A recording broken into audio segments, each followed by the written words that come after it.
Rebirth of heartless destiny, episode 10। अब आगे।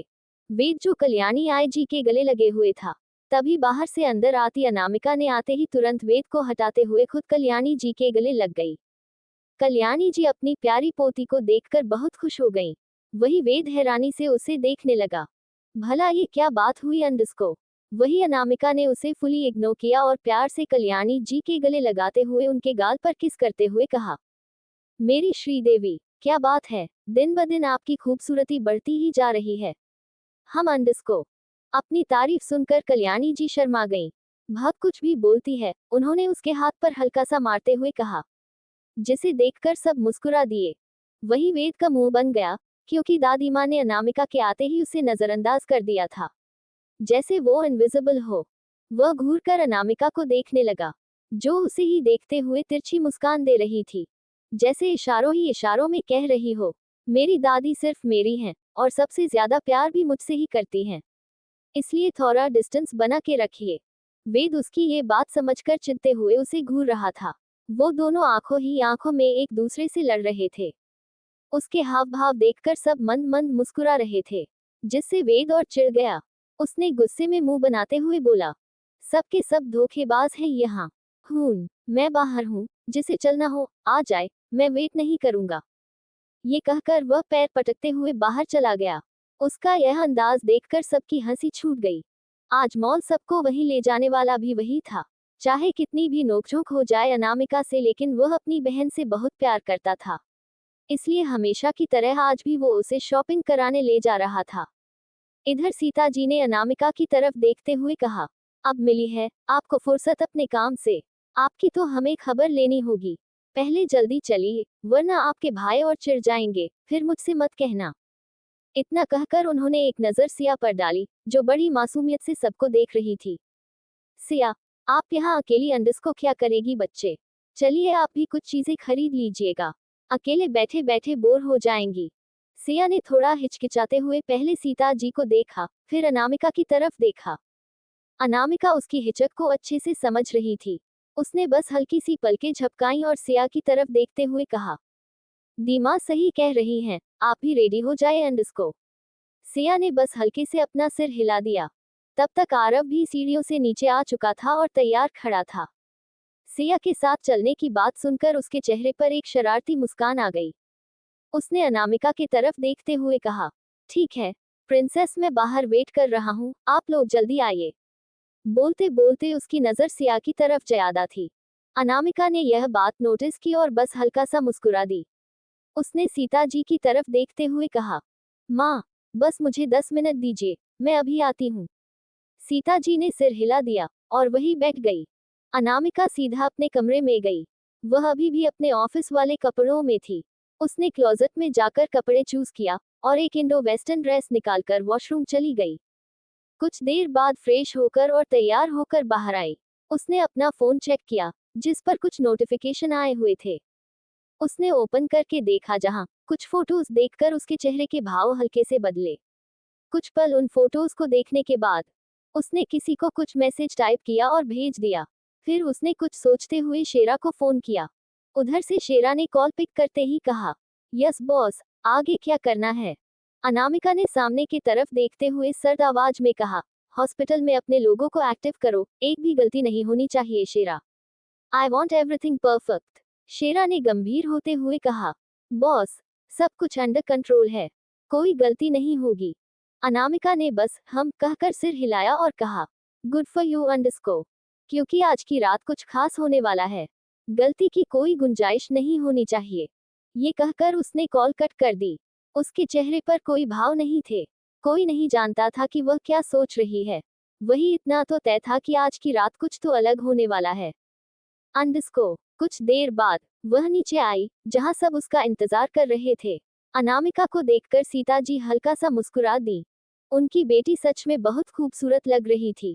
अनामिका ने एक नीले रंग की घुटनों तक की ड्रेस पहनी हुई थी, जो उसकी बॉडी पर बहुत ही ग्रेसफुल और अट्रैक्टिव लग रही थी। कल्याणी जी मुस्कुराते हुए अपनी आंखों का काजल निकालकर उसके कान के पीछे लगाते हुए बोली, किसी की नजर न लगे मेरी गुड़िया रानी को। अनामिका उनकी बात पर बस मुस्कुरा दी। अब तो उसे इसकी आदत हो गई थी। सिया तुरंत आगे आकर बोली, अनु, तुम तो सच में बहुत खूबसूरत लग रही हो, बिल्कुल गुड़िया जैसी। अनामिका ने मुस्कुराकर कहा, और आप भी बहुत क्यूट लग रही हो। दी लाइक एन एंजल। सिया के गाल हल्के लाल हो गए, वो शर्मा गई। उसने सिंपल सी कुर्ती और जीन्स पहन रखी थी और अपनी आंखों पर वही अपना मोटा सा चश्मा लगाया हुआ था, और आज अपने बाल खुले छोड़े थे, जिसमें वह बहुत क्यूट लग रही थी।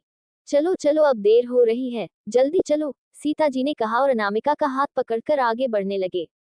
अनामिका ने बस मुस्कुराते हुए सर हिला दिया, क्योंकि सीता जी ने उसका हाथ ऐसे पकड़ा था जैसे वो कहीं मेले में जा रही है और कहीं गुम न हो जाए। कुछ देर बाद सब अपनी अपनी कार में बैठ गए। वेद और आरव फ्रंट सीट पर बैठे थे, बैक सीट पर अनामिका, सीता जी और सिया थी। कल्याणी जी घर पर ही रुक गई थी, क्योंकि उन्हें भीड़ भाड़ पसंद नहीं थी। अशोक जी और अक्षत जी किसी काम से बाहर गए थे और ईशान शाम तक आने वाला था। कार में आरव बार बार फ्रंट मिरर से पीछे बैठी सिया को देख रहा था, जो खिड़की से बाहर देख रही थी। सिया ने भी महसूस किया कि कोई उसे देख रहा है। उसने झट से सामने देखा, जहां उसकी नजरें सीधे आरव की नजरों से मिली। उसने झट से अपना सर नीचे झुका लिया और अपनी हथेलियों को आपस में रगड़ने लगी। आरव जिस तरह से उसे देख रहा था, वह बहुत इंटेंस था। सिया हल्की सी शर्मा गई और खिड़की के बाहर देखने लगी। अनामिका ने ये सब नोटिस कर लिया और बस हल्की सी मुस्कुरा दी। तभी वेद ने अनामिका की तरफ देखते हुए शरारती अंदाज में कहा, माँ आप इसे मॉल तो ले जा रहे हैं, लेकिन इसके साइज के कपड़े मिलेंगे भी वहाँ। अनामिका ने आंखें छोटी कर उसे घूरते हुए कहा, भाई, आपके कहने का मतलब क्या है? क्या मेरे साइज के कपड़े हमारे मॉल में नहीं मिलेंगे? वेद ने अपनी हंसी छिपाते हुए कहा, मैंने ऐसा कब कहा? तुझे ऐसा लगा तो उसमें मैं क्या कर सकता हूँ? आखिर सच्चाई कड़वी होती है। अनामिका ने उसे और घूरा। उसने तुरंत इधर उधर देखा, जैसे कुछ ढूंढ रही हो। सीता जी के हाथ में पर्स देखकर उसकी आंखें चमक गई। उसने बिना देर किए पास पड़ा पर्स उठाया और वेद के सिर पर दे मारा। वेद ने अपना सिर पकड़ते हुए कहा, आ मम्मा, देखो, ये लड़की मुझे मार रही है, हे भगवान। सीता जी ने कड़क आवाज में कहा, तुम दोनों का फिर से शुरू हो गया। चुपचाप अपनी जगह बैठ जाओ, वरना फिर सोच लेना। सीता जी को गुस्से में देखकर अनामिका और वेद दोनों किसी आज्ञाकारी बच्चों की तरह चुपचाप बैठ गए। सिया और आरव को बहुत ज्यादा हंसी आ रही थी, लेकिन वे जानते थे कि जब मम्मी गुस्सा हो जाती है तो उनके गुस्से से बचना बहुत मुश्किल होता है। यहाँ तक कि उन्हें बचाने के लिए अशोक जी भी साथ नहीं थे। ऐसे ही मस्ती मजाक लड़ते झगड़ते वे सब मॉल की ओर चले गए। अंडस्को उधर दूसरी तरफ कल्याणी हॉस्पिटल। राधिका जी की बात सुनकर सभी एक पल को सोच में पड़ गए। तभी पीछे से आवाज आई। सबने मुड़कर देखा, वहां रागिनी जी और विश्वंभर जी खड़े थे। वे दोनों रेगुलर चेकअप के लिए हॉस्पिटल आए हुए थे, लेकिन जैसे ही उन्होंने राजेंद्र जी, कामिनी और सोनाली को वहां देखा तो वे भी उनके पीछे पीछे वहीं आ गए। उन्हें जैसे ही पता चला कि यहाँ कियाराओं को एडमिट कराया गया है और ये सब लोग उसी के लिए आए हैं, वो दोनों तुरंत वहां से जाने लगे कि तभी राधिका जी की बात सुनते ही वे वहीं रुक गए। विश्वंभर जी ने गुस्से से कहा, वाह बहू, तुम्हारी सोच को तो डांट देनी पड़ेगी मुझे। राधिका जी कुछ कहती या करती, उससे पहले ही रागिनी जी सामने आई और उन्होंने सीधा राधिका जी के गाल पर एक जोरदार थप्पड़ जड़ दिया। राधिका जी और वहां मौजूद सभी लोग एक पल के लिए स्तब्ध रह गए। कॉरिडोर में पूरा सन्नाटा छा गया। राधिका जी ने अविश्वास भरी नजर से रागिनी जी को देखा। रागिनी जी ने गुस्से से कहा, अरे कैसी निर्लज और बेशर्म औरत हो तुम। तुम्हें तो माँ कहलाने का भी हक नहीं है। अपनी घटिया बेटी, उस घटिया लड़की के लिए तुम मेरी बेटी को, मेरी पोती को फिर से चोट पहुंचाना चाहती हो, उसे दुख देना चाहती हो। तुम्हें जरा भी मेरी पोती की खुशी हजम नहीं होती। कहीं ऐसा तो नहीं कि ये जो लड़की अंदर पड़ी है, वो तुम्हारी नाजायज बेटी है? क्योंकि तुम्हारी हरकतें तो वैसी ही हैं। रागिनी की कड़वी बातें सुनकर राधिका जी के पैरों तले जमीन खिसक गई। राजेंद्र जी ने चौंकते हुए कहा, माँ, आप होश में तो हैं? आप क्या कह रही हैं? रागिनी जी ने तीखे स्वर में कहा, मैं बिल्कुल सही कह रही हूँ। तुम दोनों माँ बाप कहलाने लायक नहीं हो। इससे अच्छा तो ये औरत बांझ ही होती तो ज्यादा अच्छा रहता, जो अपनी बेटी के कातिल को अपने आंचल में समेट कर बैठी है। अच्छा हो कि ये लड़की मर ही जाए। राधिका जी ने रोते हुए कहा, माँ, ये आप क्या कह रही हैं? आप किसी को मरने की बात कैसे कह सकती हैं? माना कि उसने गलती की। गलती नहीं, गुनाह किया, पाप किया है, उस कचरे ने, वो मुजरिम है, कातिल है, वो मेरी पोती की खुशियों की कातिल है, समझी अंडस्को। लेकिन मैं उसे कभी अपनी पोती की जगह नहीं लेने दूंगी।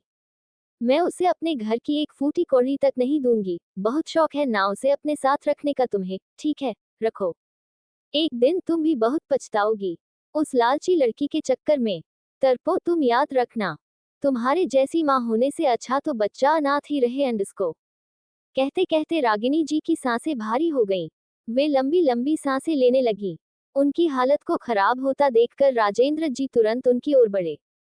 राजेंद्र जी को अपनी तरफ आता देख रागिनी जी ने हाथ उठाकर उन्हें रोकते हुए कहा, वहीं रुक जाओ, मैं तुम्हारी माँ नहीं हूँ। मर गई तुम्हारी माँ। जो अपनी बेटी की नहीं हो सका, मेरी क्या होगा। तुम रहो उस खुदगर्ज सड़क छाप लड़की के साथ। आज से मेरा और तुम्हारा कोई रिश्ता नहीं। रागिनी जी की आंखें नम हो गई थीं। उनका दिल दर्द से भर गया। उन्हें वहां मौजूद सभी लोगों पर बहुत गुस्सा आ रहा था। विश्वंभर जी तुरंत आगे बढ़े और उन्हें संभाला। फिर उन्होंने गुस्से से सभी को देखते हुए कहा, खबरदार, जो मेरी पत्नी के पास भी कोई आया तो। फिर वे रागिनी जी को संभालते हुए वहां से चले गए। जाते जाते उन्होंने पीछे मुड़कर कहा, अब तुम्हारे पछताने का भी कोई फायदा नहीं रह गया है। तुम लोगों ने अपनी हदें पार कर दी हैं। वे गुस्से से वहां से चले गए। पीछे राधिका जी जमीन पर बैठ गईं। रागिनी जी की बातें बार बार उनके दिमाग में घूम रही थीं। इससे अच्छा वो बांझ होती। उन्हें समझ नहीं आ रहा था कि आखिर उनकी गलती क्या है। और यही सबसे बड़ी मुश्किल थी। उन्हें अब तक ये समझ ही नहीं आ रहा था कि वो गलती क्या कर रही हैं। वही सोनाली तो अपनी मुठ्ठियां भींचे खड़ी थी। उसे तो बस प्रॉपर्टी चाहिए थी। जब कियारा को कुछ नहीं मिलेगा तो उसे कहां से मिलेगा। जब उसके माँ बाप ही प्रॉपर्टी से अलग हो जाएंगी। उसे इस बात की बहुत टेंशन हो रही थी। उसके नाम, उसके स्टेटस का क्या होगा। वही कामिनी भी राजेंद्र जी को देख रही थी। वो भी स्तब्ध थी।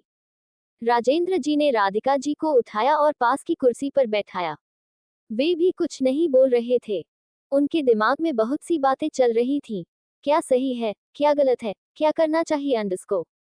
उन्हें लग रहा था जैसे उनका दिमाग फटने वाला है। अपनी माँ की बातें सुनकर उनकी आंखों में आंसू भर गए थे। तभी ऑपरेशन वार्ड का दरवाजा खुला और नस भागती हुई बाहर आई। उसे देखकर सब कुछ भूल गए। राधिका जी तुरंत उसके पास जाकर रोते हुए बोली, कैसी है मेरी बेटी। नस ने कहा, उनकी हालत कुछ ठीक नहीं है। उन्हें बहुत ही खतरनाक जहर दिया गया है। अभी उनके बारे में कुछ भी कहना थोड़ा मुश्किल है। नस की ये बात सुनते ही सबका दिल धड़कना रुक गया। राधिका जी जोर जोर से रोने लगी। उन्होंने रोते हुए राजेंद्र जी से कहा, जहर, उसे जहर किसने दिया, क्या हो रहा है। मुझे कुछ समझ नहीं आ रहा, मैं क्या करूं। उन्होंने नस के पैरों पर झुकते हुए कहा, प्लीज, मेरी बेटी को बचा लीजिए, उसे बचा लीजिए। नस ने तुरंत अपने पैर छुड़ाते हुए कहा, प्लीज मैडम, डॉक्टर पूरी कोशिश कर रहे हैं। वहीं दूर एक काले कपड़ों में लिपटा इंसान ये सारी बातें बहुत ध्यान से देख रहा था। उसकी मुठ्ठियां भींची हुई थीं। उसने सिर से पैर तक सब कुछ ब्लैक पहन रखा था। Black goggles, black mask, black gloves, black shoes, सब कुछ ऊपर से नीचे तक ब्लैक। उसने एक नजर सभी को देखा और फिर ऑपरेशन वार्ड की ओर देखते हुए वहां से निकल गया। इधर मॉल में अनामिका मॉल पहुंच चुकी थी। तभी उसके फोन पर एक नोटिफिकेशन पॉप हुआ। सब लोग आगे चले गए थे। उसने एक सेकंड रुककर अपना फोन देखा। उस पर आई नोटिफिकेशन को देखकर उसके होठों पर एक तिरछी मुस्कान आ गई। प्रिंसेस, वहां क्या कर रही हो, जल्दी आओ, सीता जी ने आवाज लगाई। अनामिका ने बिना कुछ बोले अपना फोन बंद किया और उनके पीछे चल दी। अंडस्को मॉल में अनामिका सीता जी की आवाज सुनकर उनके पास आई। तभी आरव जो बगल में खड़ा था, उसने फिक्र से पूछा, लिटिल सिस रुक क्यों गई थी, कोई प्रॉब्लम तो नहीं ना। अभी वो कुछ कहती कि तभी वेद ने पीछे से आते हुए कहा, ब्रो शायद आप भूल रहे हैं, ये प्रॉब्लम लेने वालों में से नहीं बल्कि देने वालों में से है। आफत की पुड़िया अंडस्को।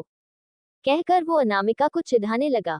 अनामिका अभी उसे अच्छा जवाब देती, उससे पहले ही सीता जी ने वेद के कान पकड़ते हुए कहा, कुछ ज्यादा तंग नहीं कर रहे हैं आप हमारी लाड़ो को, हूँ अंडस्को। अरे माता श्री, दर्द हो रहा है छोरो, वेद ने जबरदस्ती की नकली हंसी हंसते हुए कहा, क्योंकि आसपास के कुछ लोग जिसमें लड़कियां ज्यादा थी, उसकी तरफ ही देख रहे थी और हंस रही थी। वही अनामिका तो अपने दोनों हाथ बांधे वेद की हालत पर मुस्कुरा रही थी, जैसे कह रही हो, और लो मुझसे पंगा, मेरे पास माँ है माँ। वेद भी तिरछी नजरों से उसे देखा, जैसे कह रहा हो, ठीक है, तुझसे तो बाद में निपटूंगा मैं। पिद्दी सी अपने भाई को सजा मिलते देख कैसे हंस रही है। कोई ना, अपना भी टाइम आएगा, देख लियो। कोष्टक। अनामिका ने अपनी एक आईब्राव रेस करते हुए कहा, देखते हैं। उसने सीता जी से पास जाकर कहा, माँ देखा अपने भाई मुझे आंखें दिखा रहे हैं। वेद ने अविश्वास से अपनी नौटंकी बहन को देखा। वो और आंखें, ये कब हुआ? जो लड़की दूसरों की आंखें निकालती है, वो कह रही है कि वो बेचारा मासूम उसे डरा रहा है। फिलहाल डरने की हालत में तो वो खुद था। सीता जी इतना सुनते ही घूर कर वेद को देखने लगी, जिससे उसकी हालत खराब हो गई। उसने डरते हुए कहा, मोम ये, मैं अंडस्को वो मैं अंडस्को। क्या मैं कर रहा है बकरी की तरफ। अभी से तूने उसे तंग किया न तो पूरे 1 महीना तुझे खाने में सिर्फ पत्ते खिलवाऊंगी, समझा? समझा या नहीं अंडस्को? सीता जी ने उसके कान को थोड़ा और मरोड़ते हुए कहा। वेद ने हड़बड़ाते हुए कहा, हाँ माँ समझ गया। अब तो कान छोड़ो, सब देख रहे हैं। मेरा इंप्रेशन क्या रह जाएगा सबके सामने? कुछ तो सोचो, कल को मेरी शादी में कितनी दिक्कत आएगी। उसने लगभग रोनी सूरत बनाते हुए कहा, जैसे अभी रो देगा। उसकी नौटंकी देखकर सीता जी ने उसके कान छोड़ दिए। वही अब जाकर वेद ने राहत की सांस ली। सीता जी ने उसे इग्नोर किया और अनामिका का हाथ पाकर कर आगे बढ़ गई। उसके पीछे सिया और आरव भी हंसते हुए चले गए। वही बेचारा वेद वही खड़ा रह गया। फिर एकदम से उनके पीछे दौड़ा, अरे मेरे लिए रुको वरना मैं खो जाऊंगा। अंडस्को। कुछ देर बाद वे लोग मॉल के उस हिस्से में गए, जहां सिर्फ लड़कियों और महिलाओं के लिए इंडियन से लेकर वेस्टर्न तक सभी तरह के ड्रेसेस, ज्वेलरी के लेटेस्ट कलेक्शन मिलते थे। वहां एक से एक लग्जरी ब्रांड और कलेक्शन थे, जिसे लड़कियों का ड्रीम प्लेस कहा जाए तो गलत नहीं होगा। वे लोग वहां के सबसे लग्जरियस ब्रांड क्यूए के शोरूम में गए। लेकिन सीता जी ने पहले सोचा कि वो अनामिका के लिए कुछ ज्वेलरी ले लें, जो अभी अभी लॉन्च हुई है। इसलिए वे अनामिका को लेकर बगल वाली दूसरी स्टोर में चली गईं। उधर सिया क्यू आके शोरूम में खड़ी आंखें फाड़े सारे कपड़े देख रही थी। उसने आज तक इस जगह के बारे में सिर्फ सुना था, लेकिन आने की हिम्मत कभी नहीं हुई थी। यहाँ की सारी ड्रेसेस एक से बढ़कर एक थीं। क्यूए ब्रांड के डिजाइन्स जो खुद क्वीन अनामी डिजाइन करती थी, जिन्हें आज तक किसी ने सामने से नहीं देखा था। लेकिन उनके डिजाइन किए हुए कपड़े बड़े बड़े लोग और सेलिब्रिटीज प्रेफर करते हैं, जिनकी कीमत लाखों में होती है। उसके पीछे पीछे आरव भी था। कहा उसने सोचा कि वो सिया से बात करेगा, लेकिन वो तो जैसे उसकी तरफ देख ही नहीं रही थी, या ये कहे इग्नोर कर रही थी। आरव ने मुंह बिगाड़ते हुए कहा, सीरियसली ये चश्मिश इग्नोर कर रही है मुझे? सिया ने तिरछी नजरों से आरव को देखा और मन ही मन कहा, ये अब भी यही है, हे भगवान क्या करूं मैं?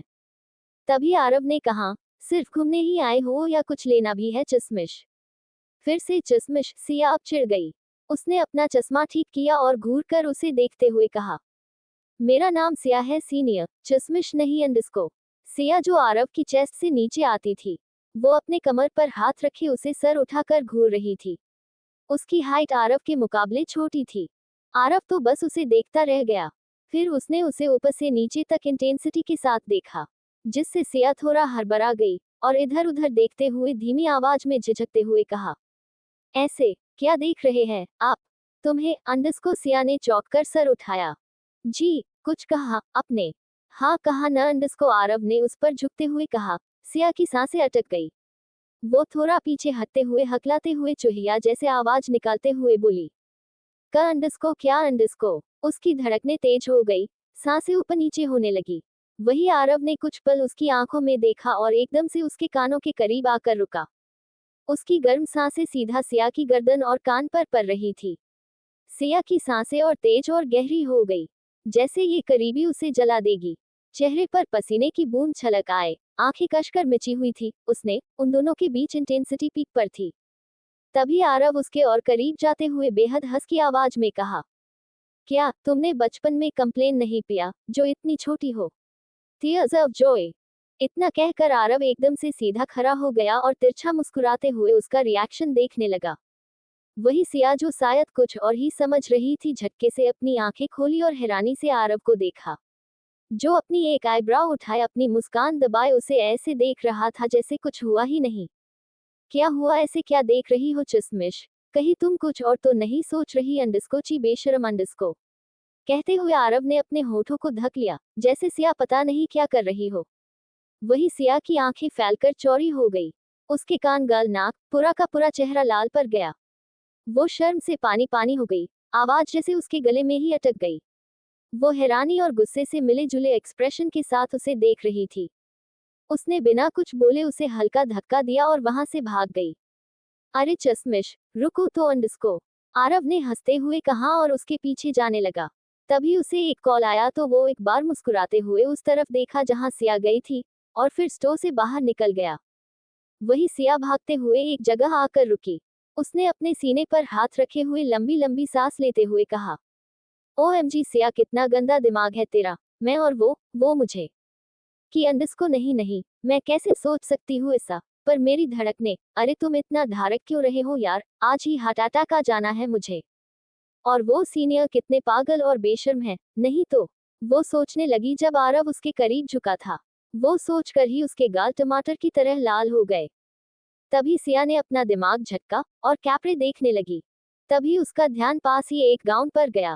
पेस्टल ग्रीन कलर का गाउन, हालांकि वो छूने से भी डर रही थी, लेकिन वो ड्रेस उसे इतनी खूबसूरत लगी कि वो खुद को रोक नहीं पा रही थी। सीता जी ने आते ही कह दिया था कि जो भी पसंद हो वो बेझिझक पैक करवा ले, वो भी उनकी बेटी जैसी ही है।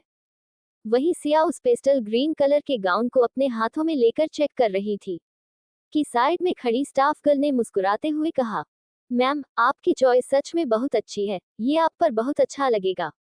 आप जाकर एक बार ट्राई भी कर सकती हैं, आई एम डैम श्योर आपको बहुत पसंद आएगा। स्टाफ गर्ल की पोलाइट स्माइल देखकर सिया ने हिचकिचाते हुए हल्की सी मुस्कान के साथ झिझकते कहा, क्या सच कह रही हैं आप? ये अच्छा लगेगा क्या मुझ पर? अभी वो स्टाफ कुछ कहती कि तभी, अरे उससे क्या पूछ रही हो?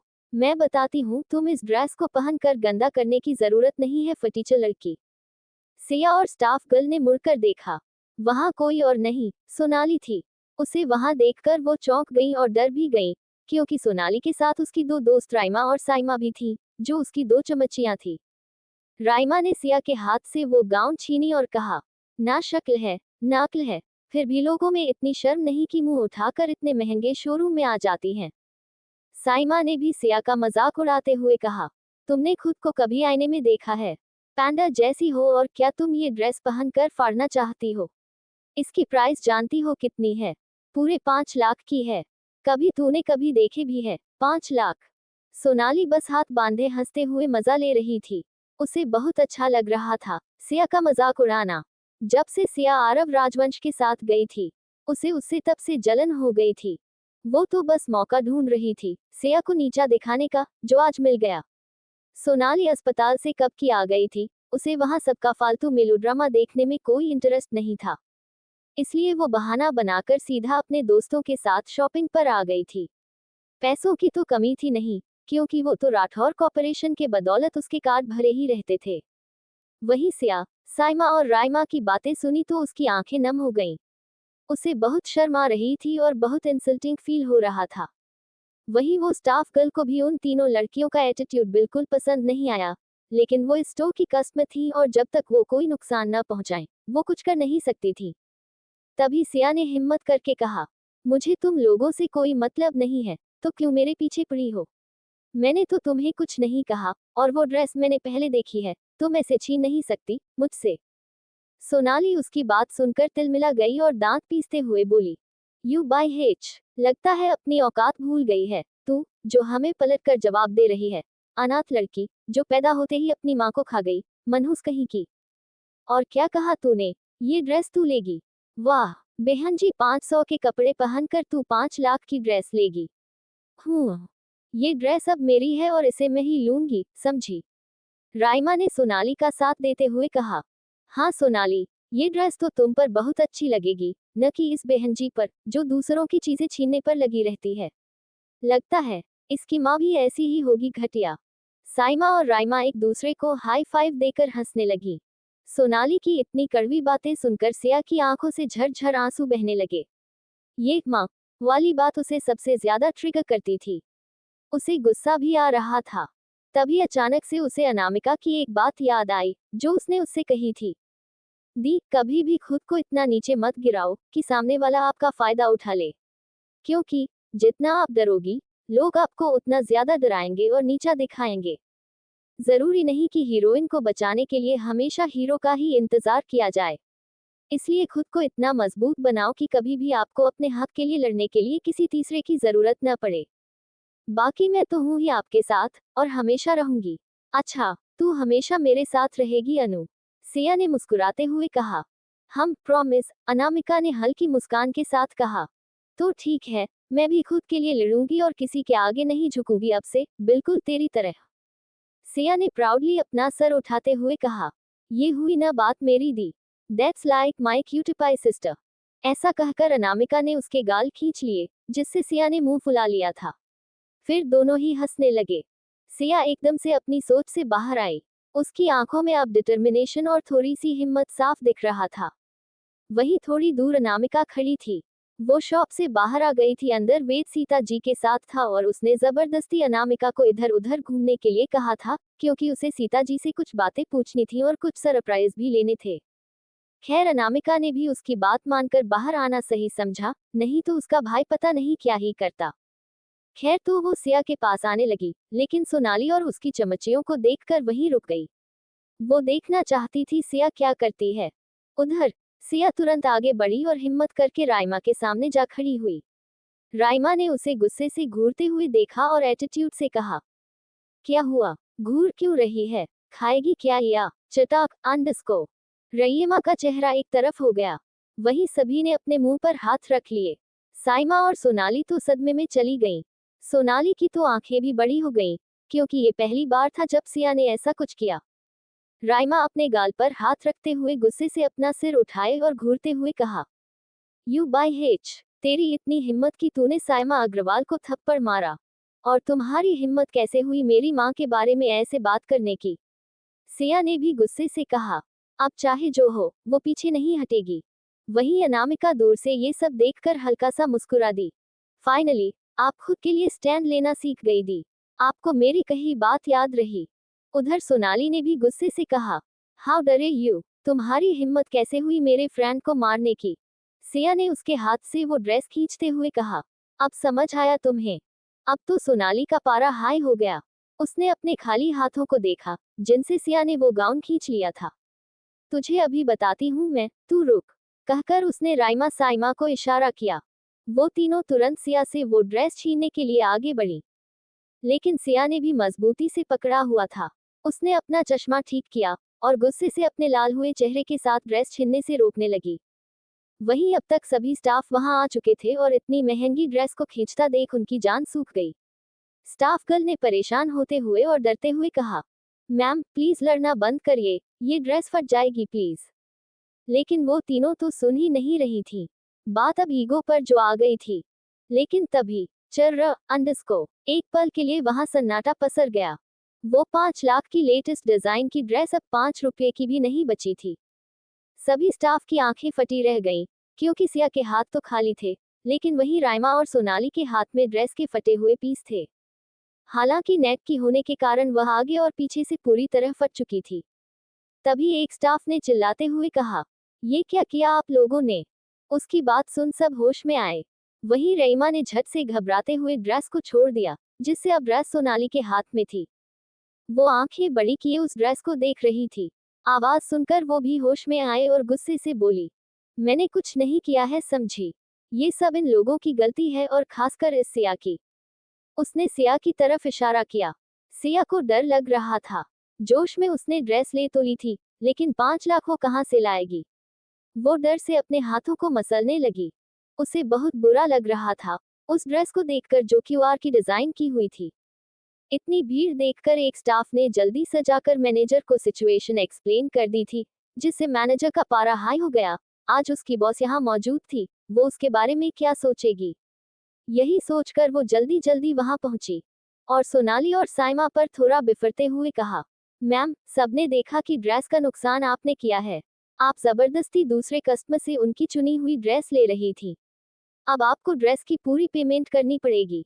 सोनाली को गुस्सा तो बहुत आया, लेकिन अपनी अमीरी का रौब दिखाते हुए उसने धमन से कहा, ओकक, वैसे भी 5 लाख मेरे लिए बस 5 रुपये के बराबर हैं। सोनाली ने एटीट्यूड से कहा। वहीं रेमा और साइमा ने राहत की सांस ली और एटीट्यूड से सोनाली के पीछे खड़ी हो गई। एक स्टाफ जल्दी से स्वाइपर मशीन लाकर आया। तब सोनाली ने सिया को अपना कार्ड दिखाते हुए कहा, अब कुछ लोगों की औकात कहाँ होती है, बस ड्रेस लेने चले आते हैं।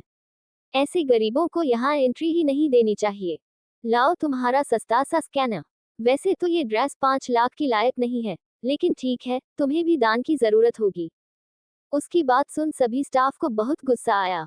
एक तो इस घमंडी लड़की ने उनका नुकसान किया और अब भाषण दे रही है। लेकिन सब चुप रहे, बस पेमेंट होने का इंतजार कर रहे थे। वही सोनाली ने एटीट्यूड से अपना कार्ड वेव करते हुए स्वाइप किया, लेकिन तभी उसके चेहरे के हाव भाव बदल गए। सोनाली ने जैसे ही अपना कार्ड स्वाइप किया, उसके चेहरे के भाव तुरंत बदल गए, क्योंकि स्कैनर में ट्रांजैक्शन फेल दिखा रहा था। जो मुस्कान अभी तक उसके चेहरे पर बनी हुई थी, वह धीरे धीरे फीकी पड़ने लगी। वहीं मौजूद स्टाफ और मैनेजर इशिता के भाव भी बदलने लगे। वे अजीब नजरों से सोनाली को घूर रहे थे। सोनाली को थोड़ी असहज महसूस हुआ, लेकिन फिर भी उसने खुद को नॉर्मल दिखाते हुए अभी घबराहट छुपाते हुए कहा, हो सकता है कुछ प्रॉब्लम हो, let me try another one. उसने अपने बैग से तुरंत दूसरा कार्ड निकाला और उसे फिर से स्वाइप किया। सबकी नजरें अब उस पर और मशीन पर और भी ज्यादा टिकी हुई थी। लेकिन इस बार भी वही हुआ, फेल। वहां मौजूद लोगों में से किसी ने धीरे से कहा, जब पैसे ही नहीं है तो बड़े बड़े फेंकने की क्या जरूरत थी। एक तो चोरी, ऊपर से सीना जोड़ी अंडस्को। सोनाली का चेहरा शर्म से लाल पड़ गया। उसने फिर से ट्राई किया, लेकिन रिजल्ट वही था, अंडस्को फेल। उसने फ्रस्ट्रेशन और घबराहट से तुरंत मैनेजर पर चिल्लाते हुए कहा, तुम्हारी मशीन ही खराब है, दूसरी मशीन लेकर आओ। इशिता सारी बातें अच्छे से समझ रही थी। उसे अब साफ लग रहा था कि यह लड़की दिखावा कर रही है, जिसके पास पैसे तो है नहीं, लेकिन मुंह उठाकर उसके शोरूम में आ गई और ऊपर से महंगी ड्रेस भी बिगाड़ दी। उसे अब इस बेवकूफ लड़की पर बहुत गुस्सा आ रहा था। उनसे तुरंत थोड़े रूखे आवाज में कहा, मैडम, हमारी स्टोर की मशीन बिल्कुल सही है और यह प्रीमियम क्वालिटी की है। शायद दिक्कत आपके कार्ड में है। प्लीज जल्दी पेमेंट कीजिए, आपने पहले ही सबका और हमारा टाइम वेस्ट कर दिया है, इसलिए तुरंत पेमेंट करिए, नहीं तो मजबूरन हमें सिक्योरिटी को बुलाना पड़ेगा। सिक्योरिटी, इससे क्या मतलब है तुम्हारा? तुम मुझे धमकी दे रही हो?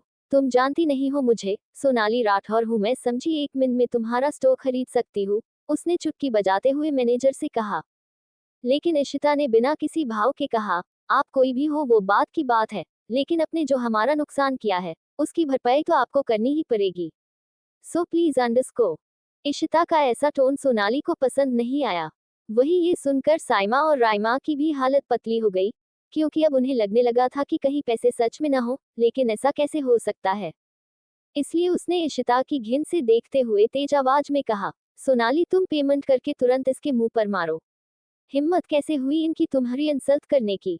वही सोनाली की हालत तो खुद खराब हो रही थी। उसने तुरंत थोड़ा साइड होकर अपने बैंक में कॉल किया और थोड़ा गुस्से में उसने कहा, मेरे कार्ड से पैसे ट्रांसफर क्यों नहीं हो रहे हैं, अंडस्को। उधर से जवाब में बैंक मैनेजर ने कहा, सोनाली, आपके सारे कार्ड्स ब्लॉक हो चुके हैं।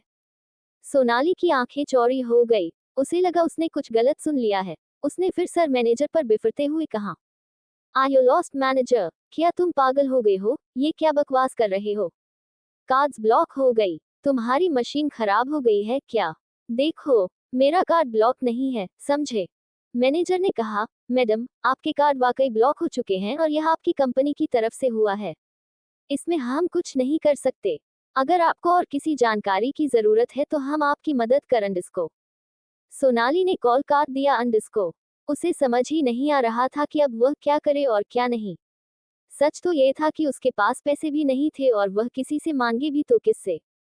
इधर साइमा ने कहा, क्या हुआ सोनाली, तुम पेमेंट क्यों नहीं कर रही हो? इनकी औकात दिखाना बहुत जरूरी है। मैनेजर को गुस्सा आ रहा था। अब उसने फिर से कहा, अब हमें सिक्योरिटी को मजबूरन बुलाना पड़ेगा। आपके पास सिर्फ 5 मिनट का समय है। अगर आप पेमेंट नहीं करती हैं तो। सोनाली ने कोई रास्ता न देखते हुए राइमा और साइमा की तरफ देखते हुए कहा, आज थोड़ी गड़बड़ हो गई है, इसलिए पेमेंट आज तुम ही कर दो। उन दोनों ने एक दूसरे को देखा। उन दोनों ने माना करते हुए कहा कि उनके पास अभी पैसे तो नहीं है। सोनाली की बात उन पर बहुत गुस्सा आया, क्योंकि वह तो इन लोगों पर हमेशा बहुत खर्च करती थी, लेकिन आज ये पैसे निकालने को तैयार नहीं थी। उनके पास तो वैसे भी इतने पैसे नहीं थे। वे तो बस सोनाली के पीछे पीछे कुत्तों की तरह घूमती थी। तभी पीछे से एक सर्द आवाज आई, क्या हो रहा है यहाँ पर? सभी ने मुड़कर देखा। वहां अनामिका हाथ बांधे खड़ी थी। उसे देखकर स्टाफ ने रिस्पेक्टफुली उसे ग्रीट किया। ये देखकर वहां मौजूद कुछ लोग और सोनाली, राइमा, साइमा, सिया भी सभी हैरान रह गए। वहीं मैनेजर के तो पसीने छूट गए। उसने घबराते हुए कहा, वेलकम बॉस। मैनेजर के मुंह से ये सुनकर सबको एक और झटका लगा, बॉस। सोनाली ने मन ही मन कहा, ये मैनेजर पागल हो गई है क्या? इस अनामिका को बॉस क्यों कह रही है? उसी स्टोर में थोड़ी दूरी पर एक बुजुर्ग महिला खड़ी थी। वह पूरा तमाशा देख रही थी। सोनाली की हरकत पर उन्हें बहुत गुस्सा आ रहा था, लेकिन जैसे ही उन्होंने अनामिका को देखा, वह ठिठक गईं और उसे देखती रह गईं। बुजुर्ग महिला ने धीरे से कहा, ये मैनेजर इस लड़की को बॉस क्यों कह रही है? जहां तक मुझे पता है, बॉस तो वह केवल क्यों को कहती है। तो क्या ये वाकई इस स्टोर की फाउंडर है? जिज्ञासा से भरी वह ओल्ड लेडी आगे का नजारा देखने लगी। अनामिका धीमी चाल से चलती हुई सीधा सोनाली के पास आए और उसे ऊपर से नीचे तक देखा। फिर मैनेजर इशिता से बोली, इशिता, क्या तुमने स्टोर में सफाई नहीं करवाई, जो यहाँ इतनी गंदगी और बदबू आ रही है? इशिता ने तुरंत जवाब दिया, नहीं मैडम, स्टोर बिल्कुल साफ है। प्रेस कंट्रोल वालों को भी मैंने बुलाया था, सब जगह सफाई करवाई है। आप ऐसा क्यों कह रही हैं? इशिता थोड़ी कंफ्यूज हो गई। तभी अनामिका ने व्यंग्य से कहा, तो फिर यहाँ कॉकरोच कैसे घुस आए? और उसके साथ छोटे कीड़े भी है। पहले तो मैनेजर समझी नहीं, लेकिन जैसे ही उसे एहसास हुआ कि अनामिका सोनाली और उसकी सहेलियों साइमा और राइमा को कॉकरोच कह रही है, तो उसकी हंसी छूट गई। वहां मौजूद स्टाफ भी हंसने लगा। सोनाली अनामिका को अपने इतना करीब देखकर 2 कदम पीछे हट गई। लेकिन पब्लिक में अपनी बेइज्जती कैसे बर्दाश्त कर सकती थी? उसने गुस्से से लेकिन धीमे से कहा, तुम यहाँ क्या कर रही हो? प्रश्नवाचक चिन्ह है। बात तो ऐसे कर रही हो जैसे ये स्टोर तुम्हारा हो। तभी राइमा तुरंत आगे आए और बोली, हाँ, तुम हो कौन? और तुम्हारी हिम्मत कैसे हुई सोनाली से ऐसे बात करने की, हमें भी कॉकरोच कहने की? राइमा की बात सुनकर अनामिका ने अपनी गर्दन हल्की सी टेढ़ी की और उसे घूरने लगी। उसे ऐसे देखने से राइमा बहुत ज्यादा घबरा गई और डरते हुए 2 कदम पीछे हट गई। अब उसके मुंह से आवाज ही नहीं निकल रही थी। वहीं सारे स्टाफ भी शांत हो गए थे।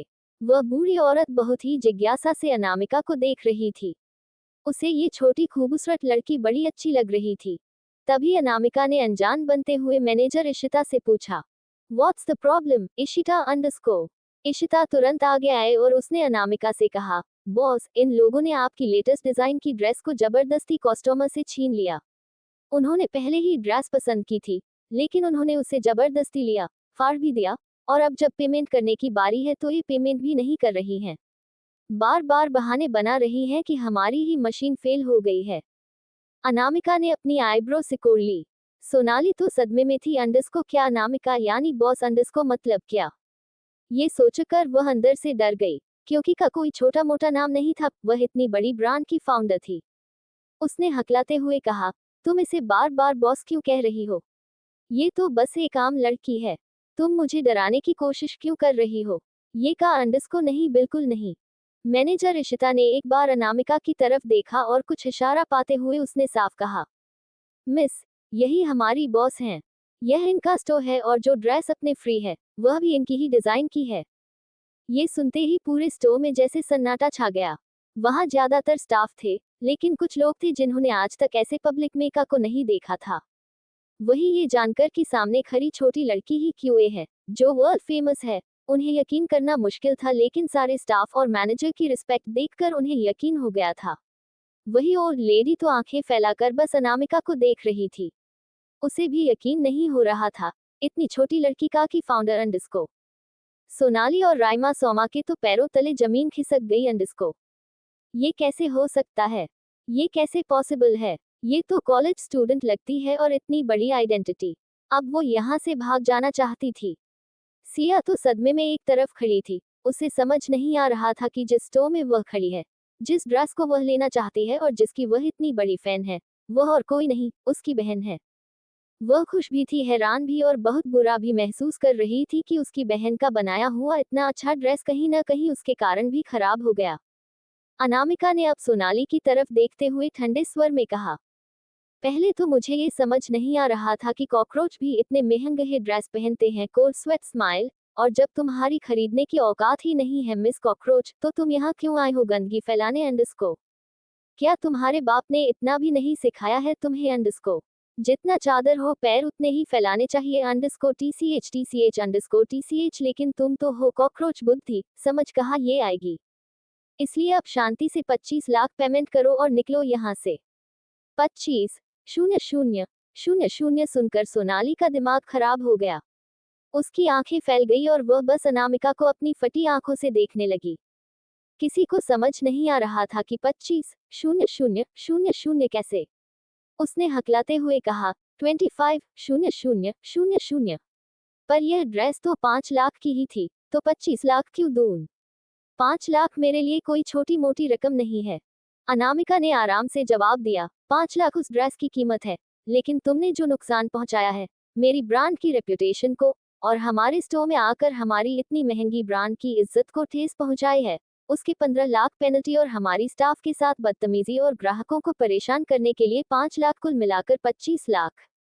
अब पे करो। मेजर इशिता खुश हो गई, उसकी बॉस सच में समझ के पड़े हैं अंडरस्को। सोनाली ने झुंझलाते हुए कहा, ऐसा थोड़ी होता है, लूट है क्या अंडरस्को? वह 25 लाख नहीं दे सकती, ये बहुत बड़ी रकम है और ऊपर से उसके कार्ड भी ब्लॉक है अंडरस्को, तो वह कहाँ से देगी? अनामिका ने उसके करीब जाकर सार्कास्टिक वे कहा, हमारे यहाँ अंडरस्को ऐसा ही होता है अंडरस्को। देना तो तुम्हें पड़ेगा मिस कॉकरोच, नहीं तो जो होगा वह तुम सहन नहीं कर पाओगी अंडरस्को। कुछ गार्ड तुरंत अंदर आए। उन गार्ड्स को देखकर ही सोनाली बहुत डर गई। अनामिका ने सोनाली की तरफ देखते हुए कहा, मुझे बार बार अपनी बातें रिपीट करना पसंद नहीं है, और तुमसे अच्छा ये बात कौन जानता है? सोनाली ने तुरंत अपने गाल पर आंचनिक से हाथ रख लिया। वो डर गई। अनामिका उसकी इस हरकत पर मुस्कुराई। वही गार्डों ने तुरंत सोनाली को पकड़ लिया। छोड़ो मुझे, छोड़ो, मुझे क्या कर रहे हो? सोनाली चिल्लाए। अनामिका, यह क्या बदतमीजी है? छोड़ो मुझे, उसने गुस्से में अनामिका की तरफ देखते हुए कहा। अनामिका ने उसे इग्नोर करते हुए स्टाफ से कहा, इसे पूरे मॉल की सफाई कराओ, पोछा लगवाओ और इसकी एक अच्छी सी वीडियो बनाकर हमारी वेबसाइट पर वार्निंग के तौर पर पोस्ट कर दो कि इसने क्या किया और इसके साथ क्या हुआ। इसे हमारे ब्रांड से ब्लैकलिस्ट कर दो। आज के बाद ये कभी भी हमारे स्टोर से कुछ नहीं खरीदेगी। ये सुनकर सोनाली को लगा वो अब बर्बाद हो जाएगी, क्योंकि उसे बहुत सारे लोग जानते थे। उसके दोस्तों में उसकी क्या इज्जत रहेगी? राइमा और साइमा भी बहुत घबरा गईं। वे कहने लगी, हमने तो कुछ नहीं किया। अनामिका ने उन्हें देखते हुए कहा, इन्हें भी वही सजा दो। राइमा और साइमा बहुत घबरा घबरा कर चिल्लाने लगी, पर किसी ने ध्यान नहीं दिया। लेकिन गार्ड्स उन तीनों फरफराती तितलियों को घसीटते हुए सबके सामने बाहर लेकर जाने लगे। कुछ ही देर में सोनाली की न्यूज वायरल हो गई। एक तो वैसे ही राठौर कॉर्पोरेशन की बिगड़ती हालत की न्यूज, ऊपर से अब सोनाली राठौर की आई न्यूज कुछ ज्यादा ही हाइप क्रिएट कर रही थी। आखिर इतने बड़े ब्रांड में जाकर उसने वो हरकत की थी, और साथ ही सोनाली और उसके दोस्तों की साफ सफाई करने वाली वीडियो भी वायरल हो रही थी बहुत तेजी से। इंटरनेट पर सभी उसका मजाक बना रही थे। लोग भद्दे भद्दे कमेंट्स कर रहे थे। सोनाली की रेप्यूटेशन कुछ ही सेकंड में खराब हो गई थी, या ये कहे बर्बाद हो गई थी, जिसकी उसे खबर तक नहीं थी, लेकिन जल्दी ही होने वाली थी। अब तक सीता जी, वेद, आरव सबको पता चल चुका था। वो सभी बहुत गुस्से में थे। सीता जी को इतना गुस्सा आ रहा था कि वो उस लड़की को बर्बाद कर देना चाहती थी, लेकिन अनामिका ने उन्हें रोक दिया था, इसलिए वो थोड़ी शांत हुई। वही आरव और वेद ने तो अपने कनेक्शन का यूज करके सोनाली के और कॉलेज के कुछ कारनामों को वायरल करवा दिया था, जिसमें वो अलग अलग लड़कों के साथ कुछ इंटेंस मोमेंट्स शेयर करते हुए दिख रही थी। फिर क्या था, न्यूज वालों को तो मसाला चाहिए, वो मिल गया। और मिर्च मसाला लगाकर और अच्छे से सोनाली की बची खुची रेप्यूटेशन भी बर्बाद हो गई। आखिर दुनिया की नज़र में वो रंजीत और कामिनी राठौर की बेटी और एक मॉडल थी, और रीसेंट एक एंटरटेनमेंट कंपनी ने उसे साइन भी किया था, तो न्यूज वायरल होना ही था। इस न्यूज से उस एंटरटेनमेंट कंपनी ने भी सोनाली को ब्लैकलिस्ट कर दिया था। ऐसे रेप्यूटेशन की मॉडल नहीं चाहिए थी उन्हें। दूसरी एजेंसीज ने भी वही किया। इधर अनामिका ने मॉल के रेलिंग पर खड़े होकर नीचे देखा, जहां सोनाली और उसकी चामचिया माल के बिल्कुल सेंटर में पोछा लगा रही थी। उन्हें तो इन सब की खबर भी नहीं थी कि कुछ ही मिनटों में क्या से क्या हो गया, खासकर सोनाली। उन लोगों की हालत खराब थी और आसपास के लोग उसकी वीडियोस बना रहे थे, कुछ भद्दे कमेंट्स कर रहे थे। अब ये तो होना ही था। सोनाली की आंखें शर्म से झुकी हुई थी। उसका आंखों से गुस्से और शर्म से लगातार आंसू बह रहे थे। वही अनामिका के चेहरे पर एक टेढ़ी मुस्कुराहट आ गई। उसने आंखों में घिनन और नफरत लिए सोनाली को देखते हुए कहा, तुम्हारे पाप का घड़ा ओवरफ्लो हो गया था। ऐसे ही धीरे धीरे सब बर्बाद होंगे। जिन्होंने मुझे बर्बाद किया, और आज उन राजों में से एक राज से भी पर्दा उठेगा। बस कुछ देर और अंडरस्को फिर कहकर वो चुप हो गई और सोनाली को घूरने लगी। उसकी आंखों में एक आग थी, जिसका साफ मतलब था, तबाही तो होनी थी बेहद शिद्दत से। तभी किसी ने उसके कंधे पर हाथ रखा। अनामिका ने मुड़कर देखा, वहां सिया खड़ी थी। उसने नीचे देखते हुए कहा, अनु मैंने न्यूज़ देखी, ये सोनाली तो स्वारांश जी से प्यार करती थी ना, फिर ये इतने लड़कों को साथ, मतलब मुझे समझ नहीं आ रहा, और घर पर सब क्या सोच रहे होंगे। अनामिका ने गौर से उसे देखा, इतना बुरा हुआ उनके साथ, फिर भी उसे सबकी चिंता थी। सिया में उसे अपनी ही पहले वाली अनामिका की झलक नजर आई, जिसके कारण उसकी मौत हुई थी। उसने सिया ने दोनों गालों पर अपने हाथ रखा और बेहद गंभीर आवाज में कहा, दी एक बात हमेशा याद रखिए, ऐसे लोग जो हमें तकलीफ देते हैं, आप उसके लिए कुछ भी करो, चाहे मर ही क्यों न जाओ, ये कभी आपके सगे नहीं होंगे, इसलिए आपको भी ऐसे लोगों के लिए अपने दिल में हमदर्दी या फिक्र करने की कोई जरूरत नहीं है। ये यही डिजर्व करते हैं। पीछे से आरव ने आते हुए कहा, चश्मिश मेरी प्रिंसेस बिल्कुल सही कह रही है, और ये बात तुम अपने छोटे से मटर जैसे दिमाग में डाल लो, जो इधर उधर फुदकते रहता है। सिया ने घूर कर उसे देखा, उसका मुंह बन गया था, लेकिन फिर उसे अचानक से कुछ याद आया और उसने अनामिका का हाथ अपने गाल से हटाकर नाराजगी से कहा, मुझे तुझसे बात नहीं करनी, और बिना कुछ कहे मुंह फूलते हुए दूसरी तरफ चली गई। वही उसकी इस हरकत पर आरव तो मुंह खोले देखता रह गया। वही अनामिका भी कंफ्यूज्ड हो गई। आरव ने अनामिका ने कंधे पर हाथ रखते हुए कहा, ये थोड़ी अजीब नहीं है, अंडस्को। आरव के बात पर अनामिका ने होठों के कोने ऊपर की तरफ मुड़ गए। उसने कहा, भाई अजीब तो आजकल मुझे आपकी हरकतें लग रही है। नहीं।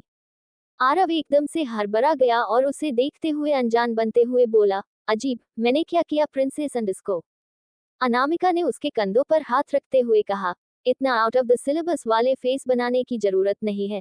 ये जो आपका 1, 2 का 4 और 4, 2 का 1 चल रहा है, न सब पता है मुझे अंडस्को। आरव आंखें बड़ी बड़ी किए अनामिका को देख रहा था। मतलब कहा उसकी रेलगाड़ी अभी लाइन पर नहीं आए और इसने रोड मैप तय कर लिया है। उसका ऐसा रिएक्शन देखकर अनामिका ने अपनी आईब्रो रेज की, जिससे आरव एकदम से हड़बड़ाते हुए बोला, अंडस्को। पागल लड़की कुछ भी बोलती है, अंडस्को। वो जल्दी से आगे भाग गया। वही अनामिका को हंसी आ गई। उसकी हंसी बेहद प्यारी थी। इस बात से अनजान कि कोई उसे ही अपनी नजरों में बसाए एक तक उसे ही देख रहा था। रक्तांश जो मीटिंग के लिए आया हुआ था, लेकिन उससे पहले ही उसकी नजर अनामिका पर गई, और उसकी नजरें उस पर ठहर सी गई। वो एकटक उसे निहारने लगा। उसका बोलना, उसके हाथों का इशारा, उसके चेहरे की वो प्यारी सी हंसी, रक्तांश की धड़कनें तेज हो गई। पिछले कुछ दिन से वो ढंग से सो नहीं पाया था। उसे रह रह कर वही सपने परेशान करते, लेकिन फिर जैसे ही वो अपनी आंखें बंद करता, उसकी आंखों के सामने अनामिका का चेहरा घूम जाता। वो पागल सा हो गया था इन दिनों, और आज अनामिका को अपने सामने देखकर जैसे उसके बेचैन दिल को बेहद सुकून मिल रहा था, जैसे उसे ये सुकून हमेशा अपने पास चाहिए। सर, मीटिंग के लिए लेट हो रहा है, उसके असिस्टेंट पीयूष ने धीमे से उसे टोकते हुए कहा। हल्की, उसे ये शब्द बोलने में बहुत हिम्मत जुटानी पड़ी थी, लेकिन रक्तांश ने कोई ध्यान नहीं दिया, जैसे उसके कानों में आवाज ही नहीं पड़ रही थी। पीयूष ने देखा कि रक्तांश का ध्यान कहीं और है। उसने उसकी नजरों का पीछा किया तो चौंक गया। बॉस, एक लड़की को इतने देर से देख रहे हैं। नहीं नहीं, इसे देखना नहीं कहते, ये तो तार रहे हैं। हे भगवान, ये क्या अजूबा देख लिया मैंने। एक मिनट, कहीं ये फ्यूचर लेडी बॉस तो नहीं? हाँ, हो सकता है, लेकिन ये तो थोड़ी नहीं छोटी लग रही है। पर है कितनी खूबसूरत। पीयूष खुद में ही बराबरा रहा था, लेकिन उसने ध्यान नहीं दिया कोई उसे खा जाने वाली नजरों से देख रहा है। ये एक्नेक मुझे इतना अजीब क्यों लग रहा है? पीयूष ने सोचा और सामने देखा तो चौंक गया, क्योंकि रक्तांश ने उसकी सारी बातें सुन ली और उसे ही घूर रहा था। उसका अनामिका की तारीफ करना उसे जरा भी पसंद नहीं आया। पीयूष ने हड़बड़ाते हुए खिसियानी हंसी हंसते हुए कहा, बॉस अंडरस्को वो तो मैं ये कह रहा था age is just a number underscore और क्या हो गया अगर लेडी बॉस थोड़ी छोटी है चेलगा बॉस प्यार उम्र थोड़ी देखता है मैं underscore shut up underscore cancel the meeting underscore Raktansh ने गुस्से से कहा और तुरंत एक नजर अनामिका को देख आगे बढ़ गया। उसे पीयूष का अनामिका के लिए लेडी बॉस कहना कहीं न कहीं अजीब सा सुकून दे रहा था। बेखिली में ही उसके होठों हल्की बेहद छोटी सी मुस्कुराहट आ गई। आप बॉस कहाँ जा रहे हैं? एक मिनट बॉस ने स्माइल किया क्या? अंडरस्को पीयूष का मुंह खुला का खुला रह गया। उसने आज तक ऐसे रिक्तांश के फेस पर स्माइल नहीं देखी थी। परिवार था उसके पास, लेकिन उन्होंने भी रिक्तांश को मुस्कुराते हुए बहुत कम देखा था, या न के बराबर अंडरस्को। पीयूष बिल्कुल शॉक्ड रह गया और लेकिन जल्द ही उसके होठों पर एक बड़ी सी स्माइल आ गई। वो अपने बॉस के लिए बहुत खुश था। उसने एक बार मुड़कर अनामिका को देखा जो अब वहां से जा रही थी। उसे देखते हुए पीयूष ने धीमे से कहा, मैंने पहली बार बॉस को खुश देखा है और मैं यही दुआ करूंगा कि वो जो चाहते हैं उन्हें मिल जाए। इधर रक्तांश बेचैनी से वही आया जहां अनामिका थी, लेकिन अब वह कोई नहीं था। उसने धीमे से बेचैन होते हुए कहा, कहाँ गई तुम? अभी तो यही थी। तभी उसकी नजर एक तरफ गई और उसका चेहरा गुस्से से लाल हो गया और वो गुस्से से सामने की तरफ देखने लगा। रक्तांश अनामिका के पास आ रहा था, लेकिन कॉरिडोर में कहीं भी उसे अनामिका नहीं दिखी। वो इधर उधर देख ही रहा था कि तभी उसकी नजर सामने पड़ी जहां अनामिका दिखी। लेकिन रक्तांश उस तरफ अभी जाता कि तभी उसने देखा कि किसी लड़के ने अचानक से पीछे से आकर अनामिका का हाथ पकड़ा लिया। वही अनामिका शायद सामने वाले को घूर रही थी। ये देखकर रक्तांश की आंखें लाल होने लगी। इधर अनामिका के सामने और कोई नहीं बल्कि अद्वैत था। वो भी किसी के साथ यहाँ आया था, लेकिन अनामिका को यहाँ देखो थोड़ा चौंका अंडरस्को। लेकिन फिर क्या था, बिना देरी किए वो तुरंत उसके पास पहुंच आ गया। चेहरे पर मास्क था तो कोई उसे पहचान नहीं पाया और उसने बड़ी ही सफाई से आकर अनामिका का हाथ पकड़ लिया। अनामिका पहले तो थोड़ी हैरान हुई, फिर जैसे ही उसे एहसास हुआ ये अद्वैत है, वो लगभग उसे घूरने लगी। आखिर ये आदमी हर जगह कैसे पहुंच जाता है आजकल? हालांकि उसने सीता जी और वेद को तो पहले ही भेज दिया था घर कुछ जरूरी काम का कहकर, और अभी सिया और आरव भी चले गए थे। उसने अद्वैत से अपना हाथ छुड़ाते हुए कहा, अंडरस्को आप यहाँ क्या कर रहे हैं मिस्टर ओबरॉय अंडरस्को? अद्वैत ने एक बार अपने हाथ को देखा जिसमें अनामिका का हाथ नहीं था अब, लेकिन उसने फिर से उसका हाथ पकड़ते लिया, किसी जिद्दी बच्चे की तरह। उसकी इस हरकत पर अनामिका चिढ़ गई। तभी अद्वैत ने उसकी छोटी सी हथेली पर किस करते हुए कहा, मेरे पैर, मेरा मन, मैं जहां भी जाऊं। उसने अपने हाथों को किस करते देख अनामिका को झटका सा लगा। उसका चेहरा हल्का लाल पड़ गया, गुस्से या शर्म से पता नहीं। उसने गुस्से से कहा, अपनी ये छिछोरे वाली हरकतें बंद करिए। उसने गुस्से से अपना हाथ छुड़ा लिया और हाथ बांधते हुए कहा, हाँ तो जरा ये बताने का कास्ट करेंगे आप कि आप अपने कीमती पैरों से चलकर यह मेरे पास क्या कर रहे हैं अंडरस्को? अद्वैत ने मुस्कुराते हुए जवाब दिया, अब जहाँ लैला होगी वही तो उसका मजनू आएगा ना अंडरस्को? फिर थोड़ा रुककर उसे टीज करते हुए उसके कानों के करीब जाकर कहा, अंडरस्को मेरी लैला अंडरस्को, तुम भी तो मेरी हो, अब मानो या न मानो। वैसे न मनने का सवाल ही नहीं उठता, मन्ना तो तुम्हारे भूत को भी पड़ेगा। अनामिका ने आंखें छोटी कर उसे देखा, लेकिन चेहरा हल्का लाल हो गया। ये आदमी जब देखो फ्लर्ट ही करता है।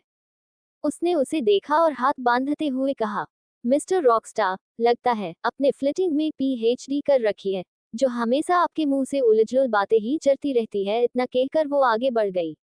वही अद्वैत भी मुस्कुराते हुए उसकी ड्रेस को कमर के पास वाले कपड़े को 2 उंगलियों से पकड़े मजनू की तरह उसके पीछे पीछे चलने लगा। अरे मेरी लैला अंडरस्को, आई मीन स्पार्कल, सुनो तो अंडरस्को, मैंने तो पहली बार मासूम सा फ्लर्ट किया है, सुनो ना अंडरस्को। अरे सुनती हो अंडरस्को? अनामिका ने पलटकर उसे देखा। अरे सुनती हो? वो तो ऐसे बोल रहा था जैसे अनामिका उसकी बीबी हो। एक सेकंड खामोश रहने से बाद उसने आई रोल करते हुए कहा, मासूम फ्लर्ट? ओ आज ही मैंने जाना है।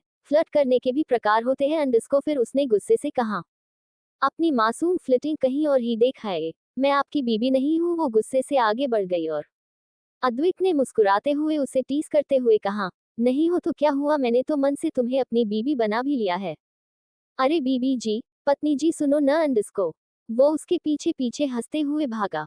आसपास के लोग मुस्कुराते हुए उन दोनों को देख रहे थे कि कैसे दोनों प्यार से लड़ रहे हैं। एक लड़की ने अपने बॉयफ्रेंड से कहा, सीखो कुछ इनसे, देखो उसकी गर्लफ्रेंड गुस्सा हो गई है, लेकिन उसका बॉयफ्रेंड कितने प्यार से उसे पंपर कर रहा है। एक तुम वहां अंडस्को कहकर वो लड़की उस लड़के को घूरते हुए आगे बढ़ गई। वही वो लड़का बस आंखें फोड़े उसे देखता रह गया। वो तो अपनी जीएफ को खुश करने लेकर आया था, ये क्या हो गया? अरे बेबी सुनू अंडस्को, वो भी उसके पीछे भागा। ये सब दूर से रिक्तांश भी देख रहा था। उसके चेहरे पर अजीब से भाव आ गए थे जब उस लड़के को उसने अनामिका के इतने करीब देखा। उसकी आंखें लाल हो गई थी। वो एक तक उन दोनों को घूरता रहा। चेहरा तो शांत था लेकिन उसके हाथों की मुठ्ठियां बहुत जोरों से बिछ रखी थी और आंखें जैसे लाल हो गई। पता नहीं क्यों उसे अनामिका का किसी और के करीब जाना बिल्कुल पसंद नहीं आया। और उस लड़के को देखकर लग रहा है अनामिका उसे बहुत अच्छे से जानती है, और यही बात रिक्तांश के दिल में अजीब सा कसाव महसूस करने पर मजबूर कर रही थी। उसका दिल में अजीब सा दर्द उठ रहा था। उसने धीरे से कहा, मैं तो उसे पसंद नहीं करता था, तो इतना अजीब क्यों लग रहा है? नहीं, ये बस अट्रैक्शन है और कुछ नहीं। वो उस तरफ जाने लगा लेकिन कुछ सोचकर रुक गया। उसने तुरंत किसको कुछ मैसेज किया और एक नज़र उस तरफ देख वहां से चला गया। वही दूसरी तरफ सोनाली की न्यूज अब तब राठौरस के पास भी पहुंच चुकी थी। राधिका और राजेंद्र तो हॉस्पिटल में थे। वही राजेंद्र ने राधिका को कुछ बताया नहीं थी। वो थोड़ा दूर जाकर रंजीत से बात कर रहे थे। ये सब क्या चल रहा है? रंजीत, सोनाली की न्यूज, इसके कारण हमारे परिवार की रेप्यूटेशन बहुत खराब हो चुकी है। उधर से रंजीत ने कहा, भैया मैं क्या करूं, मुझे कुछ समझ नहीं आ रहा। मैंने न्यूज बंद करवाने की कोशिश की लेकिन कोई फायदा नहीं हो रहा है। ऊपर से यहाँ बिल्डिंग के बाहर मीडिया वालों की भीड़ लगी हुई है और राघव भी अभी तक लौटा नहीं है। भैया मुझे लगता है जरूर हमारा कोई दुश्मन हमें बर्बाद करना चाहता है। उन्हें सोनाली की हरकत पर बहुत गुस्सा आ रहा था। वही रागिनी भी परेशान सी तुरंत वहां से मॉल की तरफ निकल चुकी थी। वो बस जल्द से जल्द सोनाली के पास पहुंचना चाहती थी। इधर राजेंद्र जी ने रंजीत से कुछ बात करके फोन कट किया और अब उन्होंने दोबारा राघव को कॉल लगाना शुरू किया, लेकिन अब तो उसका फोन स्विच ऑफ बता रहा था। राजेंद्र जी का चेहरा गुस्से से भर गया। पता नहीं ये लड़का है कहाँ। कंपनी की हालत सही नहीं है। अब सोनाली की न्यूज, यहाँ कियारा एडमिट है और इसका कुछ पता नहीं है। राजेंद्र जी का दिल भारी हो रहा था। वो बहुत असहाय महसूस कर रहे था। उन्हें समझ नहीं आ रहा था वो करे तो करे क्या। अंडस्को कोई उनकी मदद करने को तैयार नहीं है। वो परेशान होकर वही बेंच पर बैठ गए। भगवान, आखिर कौन सा पाप हो गया है मुझसे जो तू मुझे ऐसी सजा दे रहा है? उन्होंने अपने सर पर हाथ रखते हुए कहा। इधर रक्तांश का मूड पूरी तरह खराब हो चुका था। उसने आज की सारी मीटिंग्स कैंसिल कर दी थी। उसने अपने आदमियों से अनामिका को ढूंढने की कोशिश की, क्योंकि वह सीधे उसके पीछे नहीं जा सकता था। वह खुद अपनी भावनाओं को लेकर उलझन में था, लेकिन अनामिका और वो लड़का वहां से कहाँ गायब हो गया, ये किसी को पता ही नहीं चला। उसने पूरा मॉल छान मारा पर वह कहीं नहीं मिली। यही सोचकर वह और चिढ़ गया। पीयूष कब से रक्तांश को परेशान सा इधर उधर घूमते हुए देख रहा था। उसे समझ नहीं आ रहा था कि पूछे या नहीं, डर भी लग रहा था। लेकिन आखिरकार हिम्मत करके उसने धीरे से कहा, बॉस आप इतने परेशान क्यों हैं? रक्तांश ने घूरकर उसकी ओर देखा। पीयूष को ऐसा लगा मानो उसने कुछ बहुत बड़ी गलती कर दी हो। रक्तांश की खौलती निगाहें देखकर वह एकदम चुप हो गया। रक्तांश ने गहरी आवाज में कहा, जितना कहा जाए उतना ही करो। पीयूष ने तुरंत सिर झुकाकर कहा, ओके सर। रक्तांश अब वहां रुकना नहीं चाहता था, इसलिए सीधा मॉल के नीचे की ओर बढ़ गया। तभी अचानक पोछा मारते हुए सोनाली की नजर उस पर पड़ी। उसे जैसे उम्मीद की एक किरण दिखी। वह तुरंत उसकी ओर दौड़ते हुए चिल्लाई, रिक्तांश, रिक्तांश। पहले तो उसने ध्यान नहीं दिया, लेकिन जब आवाज फिर गूंजी तो वह रुक गया और पीछे मुड़कर देखा। सोनाली उसकी ओर भागी चली आ रही थी। रिक्तांश ने गौर से देखा, उसकी हालत बिल्कुल भिखारी जैसी हो गई थी। सोनाली रोते हुए बोली, रिक्तांश प्लीज मेरी मदद करो, मुझे यहाँ से बचा लो, प्लीज मेरी मदद करो। रिक्तांश ने उसकी बात बीच में ही काटते हुए गुस्से से कहा, how dare you to call my name? तुम्हारी हिम्मत कैसे हुई मेरा नाम लेने की? उसकी आंखों में गुस्से की आग थी। उसने बिना किसी भाव के उसे देखते हुए कहा, तुम्हारी औकात नहीं है कि मेरा नाम लो। मुझसे दूर रहो। जो काम कर रही हो वही करो। सोनाली एकदम हैरान रह गई। उसे विश्वास नहीं हो रहा था। वह तो उम्मीद लेकर उसके पास आई थी, लेकिन यहाँ तो उसकी बेइज्जती हो रही थी। उसने आखिरी कोशिश करते हुए कहा, Rakta underscore I mean mister Maheshwari, मैं आपके भाई की गर्लफ्रेंड हूँ। कम से कम इसलिए तो मेरी मदद कर दीजिए प्लीज, उसने लगभग गिरगिरते हुए कहा। रिक्तांश की आंखों में घृणा उतर आई। भाई की गर्लफ्रेंड और दूसरे लड़कों के साथ सोने वाली औरत अब मेरे भाई की गर्लफ्रेंड बनेगी? तुम्हारी इतनी औकात नहीं है। सच्चाई सबके सामने आ चुकी है। तुम एक्सपोज हो चुकी हो, समझी? अगली बार मेरा रास्ता रोकने की हिम्मत की तो तुम असली रिक्तांश महेश्वरी को देखोगी। Now get lost. उसने उसे गहरी ठंडी निगाहों से देखा और तुरंत नजरें हटाकर मॉल से बाहर निकल गया। सोनाली फटी फटी आंखों से रिक्तांश को जाते हुए देखती रह गई। उसका चेहरा शर्म से लाल हो गया। उसे ऐसा लग रहा था जैसे वो सच में कोई कचरा हो। उसे समझ नहीं आ रहा था कि रिक्तांश को ये सब कैसे पता चला। एक्सपोज का क्या मतलब था? अंडरस्को। उसने कुछ सोचते हुए तुरंत अपना फोन निकाला। जैसे ही ऑन किया, ढेरों नोटिफिकेशंस, मैसेज और कॉल स्क्रीन पर चमक उठे। ये सब देखकर उसका दिमाग सुन्न पड़ गया। उसने एक न्यूज लिंक खोला और अपने बारे में खबरें पढ़ी। खबरें देखकर उसकी आंखों के आगे अंधेरा छाने लगा। उसके पैरों में जैसे जान ही नहीं बची थी। वह कांपने लगी। HK कंपनी की तरफ से भी उसे मैसेज आया था कि उसे ब्लैकलिस्ट कर दिया गया है। अब वह पूरी तरह बर्बाद हो चुकी थी। सोनाली जोर से चीख पड़ी। आसपास खड़े लोग उसे अजीब नजरों से देखने लगे। वह पागलों की तरह चिल्लाए, नहीं, ये सब कैसे हो सकता है? मैं बर्बाद नहीं हो सकती। ये क्या है? नहीं, ऐसा नहीं हो सकता। वह पागलों की तरह हरकत करने लगी। चिल्लाते चिल्लाते कुछ स्टाफ की ओर दौड़ी, उन्हें धक्का देने लगी। दूर रहो मुझसे, मैं सबको मार दूंगी। ये सब तुम लोगों ने किया है ना? तुम सब मुझे बर्बाद करना चाहते हो। अनामिका, उसे तो मैं छोड़ूंगी ही नहीं। मैं किसी को नहीं छोड़ूंगी। मैं सबको मार डालूंगी। उसकी हरकतें बेकाबू होती जा रही थीं।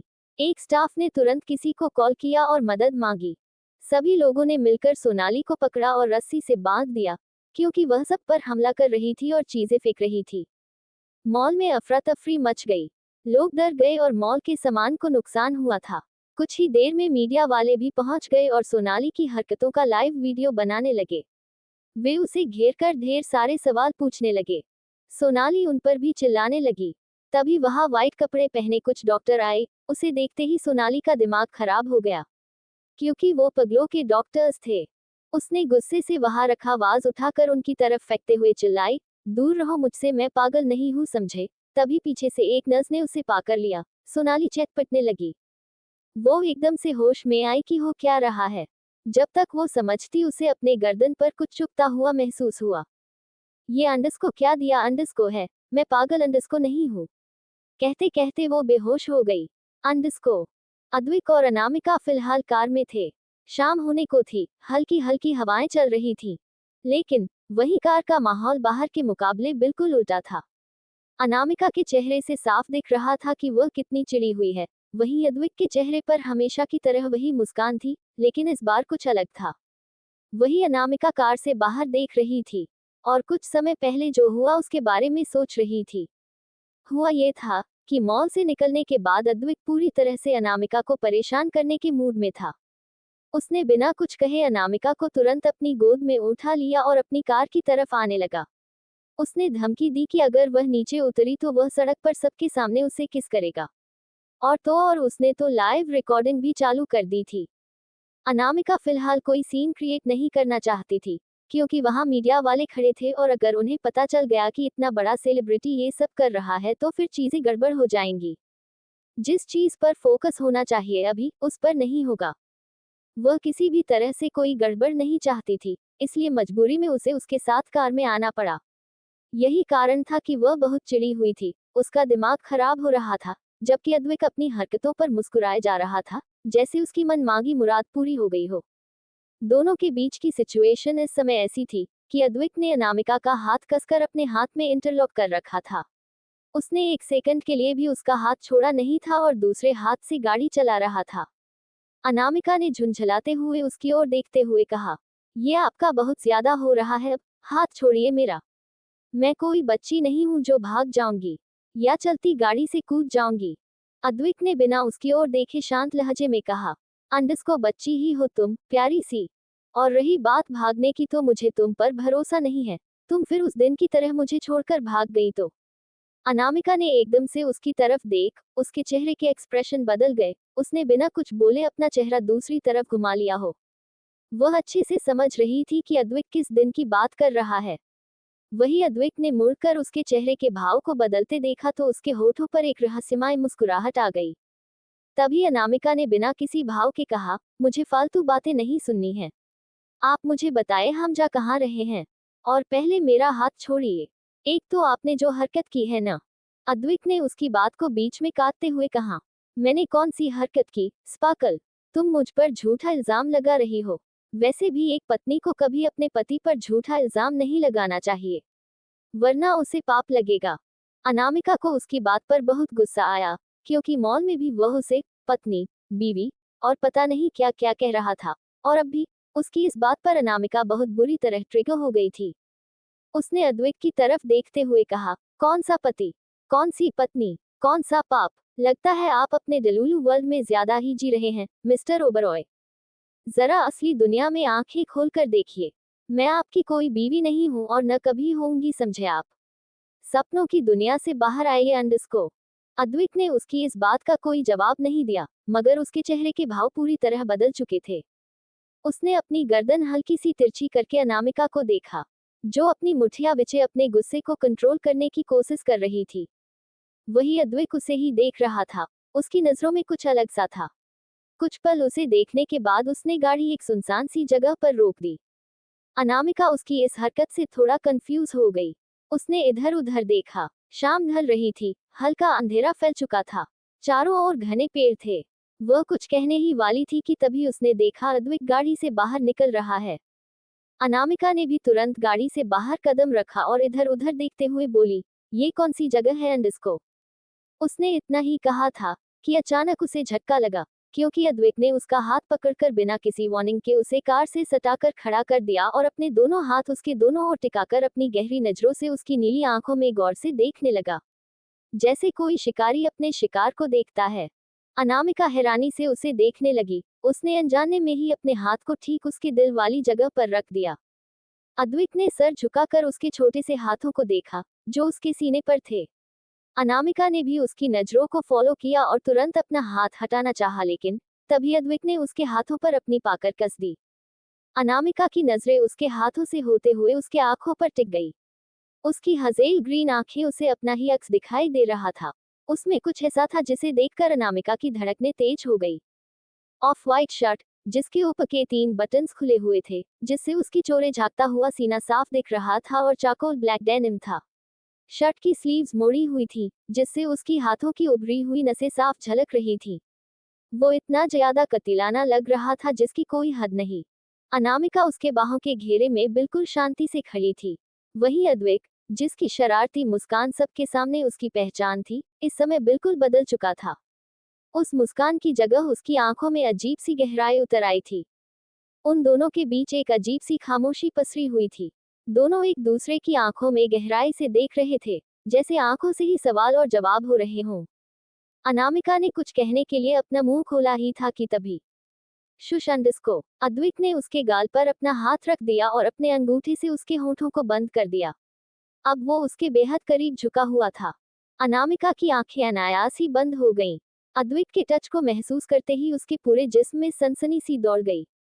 जिस इंटेंसिटी से उसे देख रहा था, अनामिका की धड़कनें जोरों से धड़कने लगी, और वह चाहकर भी उन्हें काबू नहीं कर पा रही थी। वहीं अपना इतना असर अनामिका के ऊपर देखकर अद्विक के चेहरे पर एक गहरी मुस्कान आ गई। हवा हल्की तेज थी, जिसके कारण अनामिका के बाल रुक रुक कर उसके चेहरे पर आ रहे थे। अद्विक ने आराम से उसके बालों को उसके चेहरे से हटाते हुए अपनी हस्की वॉइस में कहा, तो क्या कह रही थी तुम मुझे, स्पार्कल? उसका चेहरा अनामिका के बिल्कुल करीब आ गया। अब अद्विक की गर्म सांसें सीधे अनामिका के चेहरे पर पड़ रही थी। अनामिका ने हल्के से अपनी आंखें खोली। उसकी गहरी नीली आंखें सीधे अद्विक की हेजल ग्रीन आंखों से टकराईं। अद्विक भी सिर्फ उसे ही देख रहा था। वह इतना करीब था कि दोनों की नाक आपस में टच हो रही थी। अनामिका ने वैसे ही उसकी आंखों में देखते हुए जवाब दिया, जो बोला, सच ही तो बोला है, अंडस्को। अद्विक ने फिर से उसके बालों को उसके कानों के पीछे सरकाते हुए इस बार और भी अजीब सी आवाज में कहा तुम्हें सच में लगता है कि हमारे बीच कोई रिश्ता नहीं है, या तुम जानबूझकर अंडस्को उसने अपनी बात बीच में रोक दी। अनामिका बिल्कुल खामोश हो गई। मौसम धीरे धीरे खराब होने लगा था। तभी अनामिका के चेहरे पर एक बारिश की बूंद पड़ी। जैसे उसे होश आया कि वह क्या कर रही है। उसने अद्वैत के सीने पर अपना हाथ रखा और उसे हल्का सा धक्का दे दिया।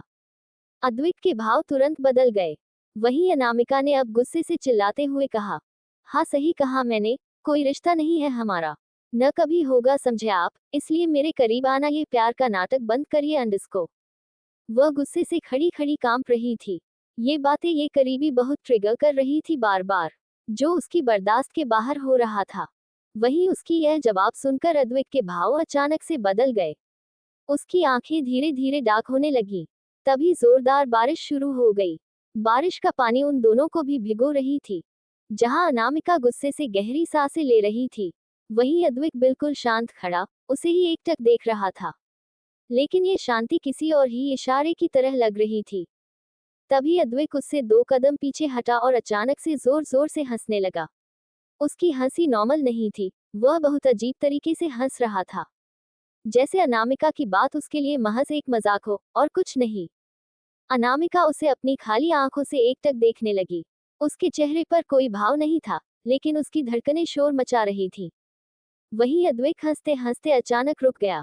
उसने बेतरकीबी से अपने हाथों से अपने बालों को पीछे किया। उसकी सफेद शर्ट पूरी तरह भीग चुकी थी, जिसमें उसकी मस्कुलर चेस्ट, चौड़े बिसेप्स और बॉडी साफ नजर आ रहे थे। वह इस समय सच में बहुत ज्यादा हॉट और बिल्कुल कतिलाना लग रहा था।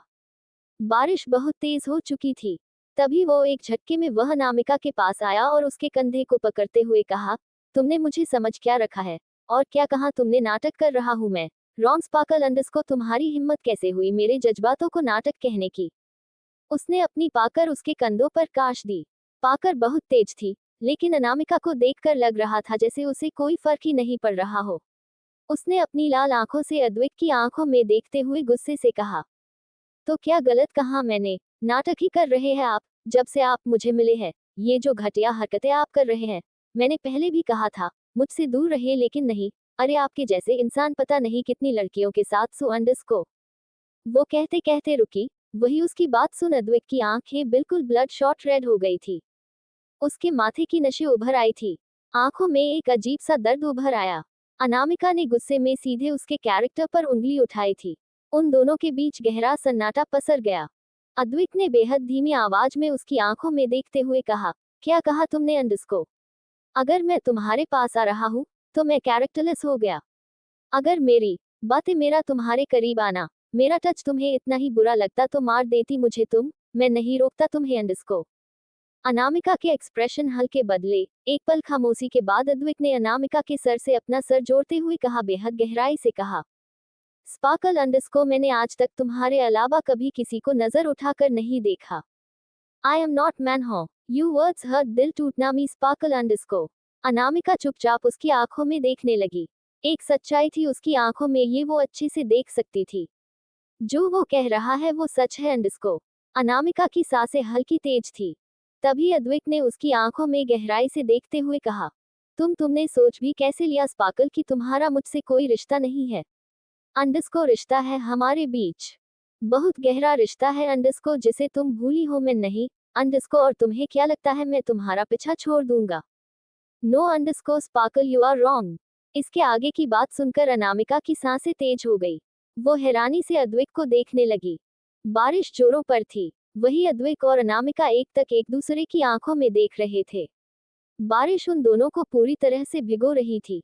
अद्वैत ने वैसे ही इंटेंसिटी के साथ उसे देखते हुए कहा, I will never let you go Sparkle until my last breath underscore. उसकी ये बात सुन अनामिका की धड़कनें शोर करने लगी।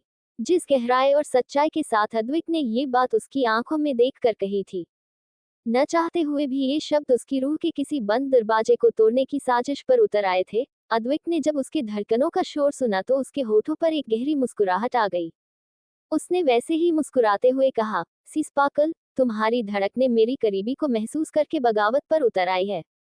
अनामिका ने अपना चेहरा दूसरी तरफ मोड़ लिया। वो उसकी आंखों में जो जज्बात देख रही थी, वो देखना नहीं चाहती थी, लेकिन फिर भी उसने एकदम से वैसे ही एक गहरी सांस लेते हुए कहा, क्या चाहिए आपको अंडस्को? अद्वैत ने भी वैसे ही पूछा, जो मांगूंगा दे पाओगी अंडस्को? अनामिका ने कुछ पल उसे देखा और बिना किसी भाव के कहा, ऐसी कोई चीज नहीं बनी जो अनामिका राजवंश दे न पाए। कहिए मेरा पीछा छोड़ने के बदले क्या चाहिए आपको अंडस्को। अद्विक ने कुछ पल उसकी आंखों में गौर से देखा। अंडस्को, अंडस्को, तुम अंडस्को, सिर्फ और सिर्फ तुम अंडस्को चाहिए, अंडस्को। अनामिका चुपचाप उसे देखने लगी। वो ये देखना चाहती थी कि अद्विक क्या जवाब देता है। अद्विक की गहरी नजरें उसकी ऊपर ही बनी हुई थी। बोलो स्पार्कल, अंडस्को अब क्यों चुप हो अंडस्को। अनामिका ने उसकी बात को इग्नोर करते हुए उसके सीने पर हाथ रखते हुए हल्का धक्का देते हुए कहा, पागल है आप अंडस्को। इतना बोलकर वो आगे जाने लगी। तभी अद्विक ने पीछे से उसका हाथ थामते हुए कहा, तुमने ही बनाया है और इलाज भी तुम ही करोगी। My precious sparkle. अमना पत्नी जी। ये शब्द अनामिका के कानों में पड़े और कुछ धुंधले से लम्हे उसकी आंखों के सामने गुजरे। एक ऐसी सच्चाई जो शायद सबसे छुपी हुई थी, या वो छोड़ आई थी। उसने तुरंत मुड़कर अद्विक को देखा, जो खुद उसे ही इंटेंसिटी के साथ देख रहा था।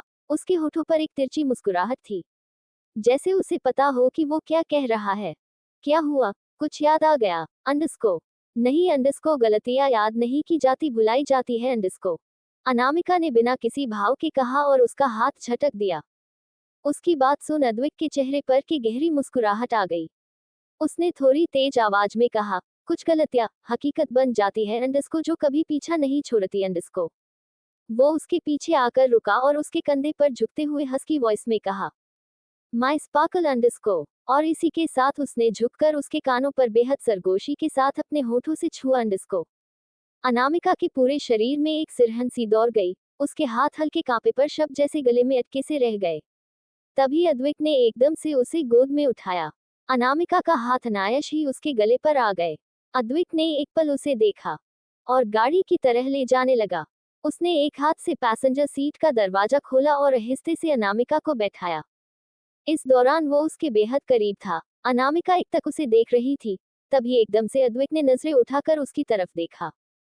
दोनों की नजरें एक दूसरे से टकराई। कुछ पल खामोशी के बाद अद्विक ने उस पर से बिना अपनी नजर हटाई और सीट बेल्ट लगाया और आचनिक से कहा, ऐसे मत देखो स्पार्कल, वरना अंडस्को I will loss my control. You know what I mean. Anamika के कान हल्के लाल हो गए। उसने तुरंत उसे धक्का दिया और अपना चेहरा दूसरी तरफ मोड़ते हुए कहा, बी इन योर लिमिट्स, अपने सीट पर जाए। अद्विक ने उसके गालों को देखा जो हल्के लाल थे। वो मुस्कुराते हुए पीछे हटा और तुरंत ड्राइविंग सीट पर आकर बैठ गया। अद्विक ने गौर किया कि अनामिका पूरी तरह से भीगी हुई है। ये देखकर उसके भाव पूरी तरह बदल गए थे।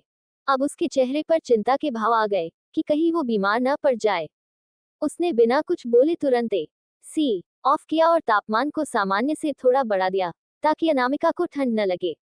अनामिका ने ये चीज नोटिस की, लेकिन कुछ कहा नहीं और बाहर देखने लगी। फिलहाल कार में तौलिया नहीं था, इसलिए अद्विक ने जल्दी से कार को लॉक किया और अपने जैकेट को अनामिका के कंधे पर रख दिया। अनामिका ने ये महसूस किया। उसने मुड़कर अद्विक को देखा, जिसके चेहरे पर फिलहाल चिंता और फिक्र साफ देखी जा सकती थी। अद्विक ने बिना कुछ कहे कार आगे बढ़ गया। वही अनामिका बस उसका चेहरा देखती रह गई, लेकिन अद्विक के चेहरे पर चिंता साफ झलक रही थी कि कहीं अनामिका को सर्दी न लग जाए। अनामिका खिड़की से बाहर देखने लगी। पूरे सफर में दोनों के बीच कोई बात नहीं हुई। लगभग 1 घंटे बाद अद्विक ने कार सीधे राजवंश पैलेस के सामने रोकी। थोड़ी दूरी पर खड़ी किसी अजनबी कार को देखकर तुरंत अलर्ट मोड में आ गए। अनामिका ने देखा कि वह अपने घर पहुंच चुकी है। वह तुरंत कार से बाहर निकलने लगी। तभी अद्विक ने उसे आवाज दी, स्पार्कल। अनामिका पलटी। अद्विक ने अचानक उसका हाथ पकड़ा और उसे अपनी तरफ खींचते हुए उसके माथे पर बेहद गहराई से फॉरहेड किस किया। अनामिका की आंखें एक पल के लिए बंद हो गई। तभी अद्विक ने धीरे से कहा, अपना ध्यान रखना। अभी तुम कोई काम नहीं करोगी और शांति से आराम करोगी, ठीक है? कोई प्रॉब्लम हो तो मुझे कॉल कर देना। वह बहुत फिक्र से, जैसे किसी छोटे बच्चे को समझाता है, वैसे बोल रहा था। अनामिका उसे देखती रह गई। उसके इस व्यवहार से वह बिल्कुल हैरान थी। यह उसके लिए अनएक्सपेक्टेड था, शायद नया भी। उसके दिल में एक हलचल सी हुई। अद्विक की उस किस में उसके लिए फिक्र थी, केयर था और कुछ और भी जो अनामिका देखकर भी नहीं देखना चाहती थी, पर जो भी था सिर्फ उसके लिए था। अनामिका ने बिना किसी खास रिएक्शन के कहा, मैं अपना ध्यान रख सकती हूँ। मुझे आपकी चिंता की कोई जरूरत नहीं है। इतना कहकर वह तुरंत कार से बाहर निकल गई और अद्विक की तरफ देखे बिना सीधे गेट की ओर बढ़ी। वहीं अनामिका को आता देख गार्ड तुरंत अलर्ट हो गए और सर झुकाते हुए गेट खोल दिया। अनामिका बिना कुछ कहे अंदर चली गई। अद्विक ने अपना सर सीट से टिका लिया और बस चुपचाप उसे जाते हुए देखता रहा। वह तब तक उसे देखता रहा जब तक वह उसकी आंखों से ओझल नहीं हो गई। हालांकि वह भी पूरी तरह भीग चुका था, लेकिन उसे इसकी कोई परवाह नहीं थी। अनामिका को उसकी इंटेंस नजरें अब भी महसूस हो रही थी, लेकिन वो रुकी नहीं। वही उसके जाते ही अद्विक ने एक आखिरी बार उसकी तरफ देखा और फिर अपनी कार आगे बढ़ा दी। कार की आवाज सुनकर अनामिका ने एक पल के लिए मुड़कर देखा, फिर कुछ देर बाद सीधी अंदर चली गई। उसके दिमाग में बहुत कुछ चल रहा था। कुछ देर बाद वह अपने कमरे में थी। रात बहुत हो चुकी थी और उसने पहले ही मॉल से निकलते वक्त सबको मैसेज कर दिया था कि उसका कुछ काम है, इसलिए वह देर से आएगी। इसलिए सब निश्चिंत से सो चुके थे। अनामिका ने आते ही सबसे पहले हॉट शॉवर लिया और कपड़े बदलकर सीधा अपनी बालकनी में चली गई। वो वहां खड़ी सामने घने अंधेरे को एकटक देखने लगी। उसने एक बार मुड़कर अद्विक की जैकेट को देखा जो उसने सोफे पर रखी थी। अद्विक के साथ बिताए सारे पल, सब कुछ उसके सामने रील्स की तरह चलने लगा। उसकी आंखों के सामने एक्नेक से 1 साल पहले की घटना एक के बाद एक उसकी आंखों से होकर गुजर रही थी। अंडरस्को फ्लैशबैक 1 साल पहले। अब तक उसने अपना पूरा बिजनेस सेटअप कर लिया था, लेकिन कहते हैं न, बड़ा बिजनेस के साथ दुश्मन भी बढ़ते हैं। यही अनामिका के साथ हुआ। उसके पीछे कई दुश्मन पड़ गए जो उसे चोट पहुंचना चाहते थे। खैर, वह शिमला में एक वेपन्स की डील के लिए आई थी। ये डील होना बहुत इंपॉर्टेंट था। वही इसकी खबर उसके दुश्मनों को लग गई। उन्होंने बीच रास्ते में ही अनामिका पर हमला कर दिया। हालांकि अनामिका पहले से अलग थी, लेकिन परेशानी ये थी कि उसकी टीम में ही कोई गद्दार था, जिसकी वजह से दुश्मनों तक सीक्रेट जानकारी पहुंच गई। एक साथ चारों तरफ से आचनिक हमला हुआ था। वो लोग एक पहाड़ी रास्ते पर थे। तभी अनामिका की नजर एक छोटे बच्चे पर गई। शायद कोई आसपास का लोकल बाचचा था। अनामिका फुर्ती से उसे बचाने भागी, लेकिन यही उससे चूक हो गई। इसी बीच अचानक किसी ने बीच से अनामिका पर गोली चलाई, जिसके चलते का पैर फिसला और वह सीधी पीछे गहरी खाई की ओर गिर गई। बॉस अंडरस्को शेरा जोर से चिल्लाया। आचनिक सब कुछ शांत हो गया। सब लोग हैरान रह गए। जब तक कोई कुछ समझ पाता, अनामिका खाई में गिर चुकी थी। अंडरस्को अचानक फोन की रिंग से अनामिका की अपनी सोच से बाहर आई। उसका फोन लगातार बज रहा था।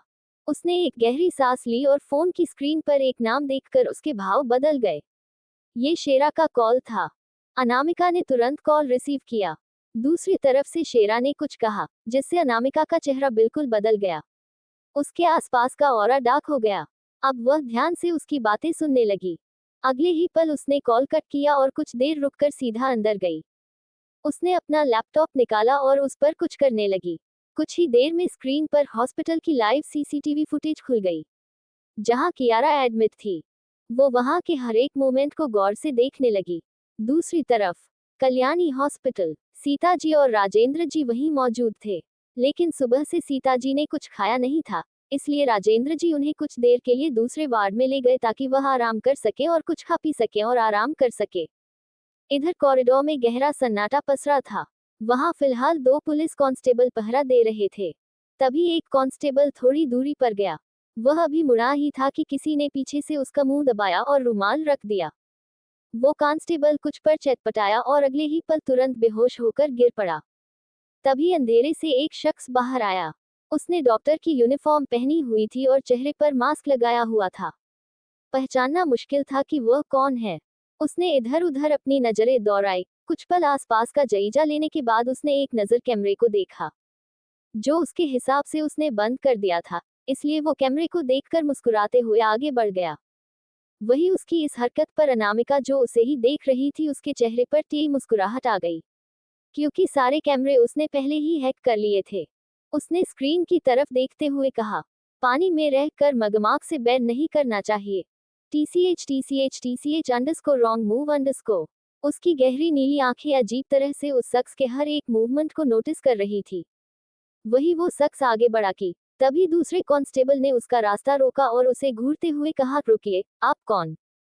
उस शख्स ने गहरी नजर से कांस्टेबल को देखा, फिर चश्मा ठीक करते हुए बेहद आराम से कहा, पेशेंट की कंडीशन चेक करनी है, मुझे डॉक्टर ने भेजा है। इतना कहकर उसने अपनी ID कांस्टेबल को दिखाए। कांस्टेबल ने एक नजर उसके चेहरे पर डाली और फिर ID देखकर सर हिलाया। उस शख्स के होठों के कोने पर हल्की मुस्कान उभरी, मगर उसने तुरंत उसे छिपा लिया और बिना कुछ कहे वार्ड के अंदर चला गया। इधर अनामिका लैपटॉप पर ध्यान से उस डॉक्टर रूपी शख्स पर टिकी थी। वह शख्स सीधे कियारा के पास जाकर रुका। कुछ पल तक वह उसके चेहरे को घूरता रहा। कियारा का पूरा चेहरा दवा और पट्टियों से ढका हुआ था। वो बहुत ही अजीब और डरावनी लग रही था। वो सर्कस धीरे से पास रखी कुर्सी पर बैठ गया। बाहर कॉरिडोर में अनामिका के लोग पूरी तरह अलर्ट खड़े थे, बस उसके इशारे का इंतजार कर रहे थे। उसके साथ शेरा भी था, जो ब्लूटूथ के जरिए अनामिका से कनेक्ट था। अंदर बैठे उस शख्स ने अचानक कियारा का हाथ पकड़ लिया। फिर उसके चेहरे और हाथों को गौर से देखने के बाद उसने धीरे धीरे अपना मास्क उतारा। और तभी जो चेहरा सामने आया, उसे देखकर अनामिका भी कुछ पल के लिए हैरान रह गई। और उस शख्स की आगे की बात सुनकर अनामिका की आंखें बिल्कुल लाल हो गईं। अंडस्को, आखिर कौन है ये शख्स? अंडस्को, किसने अनामिका पर गोली चलाई? Underscore, to be continued.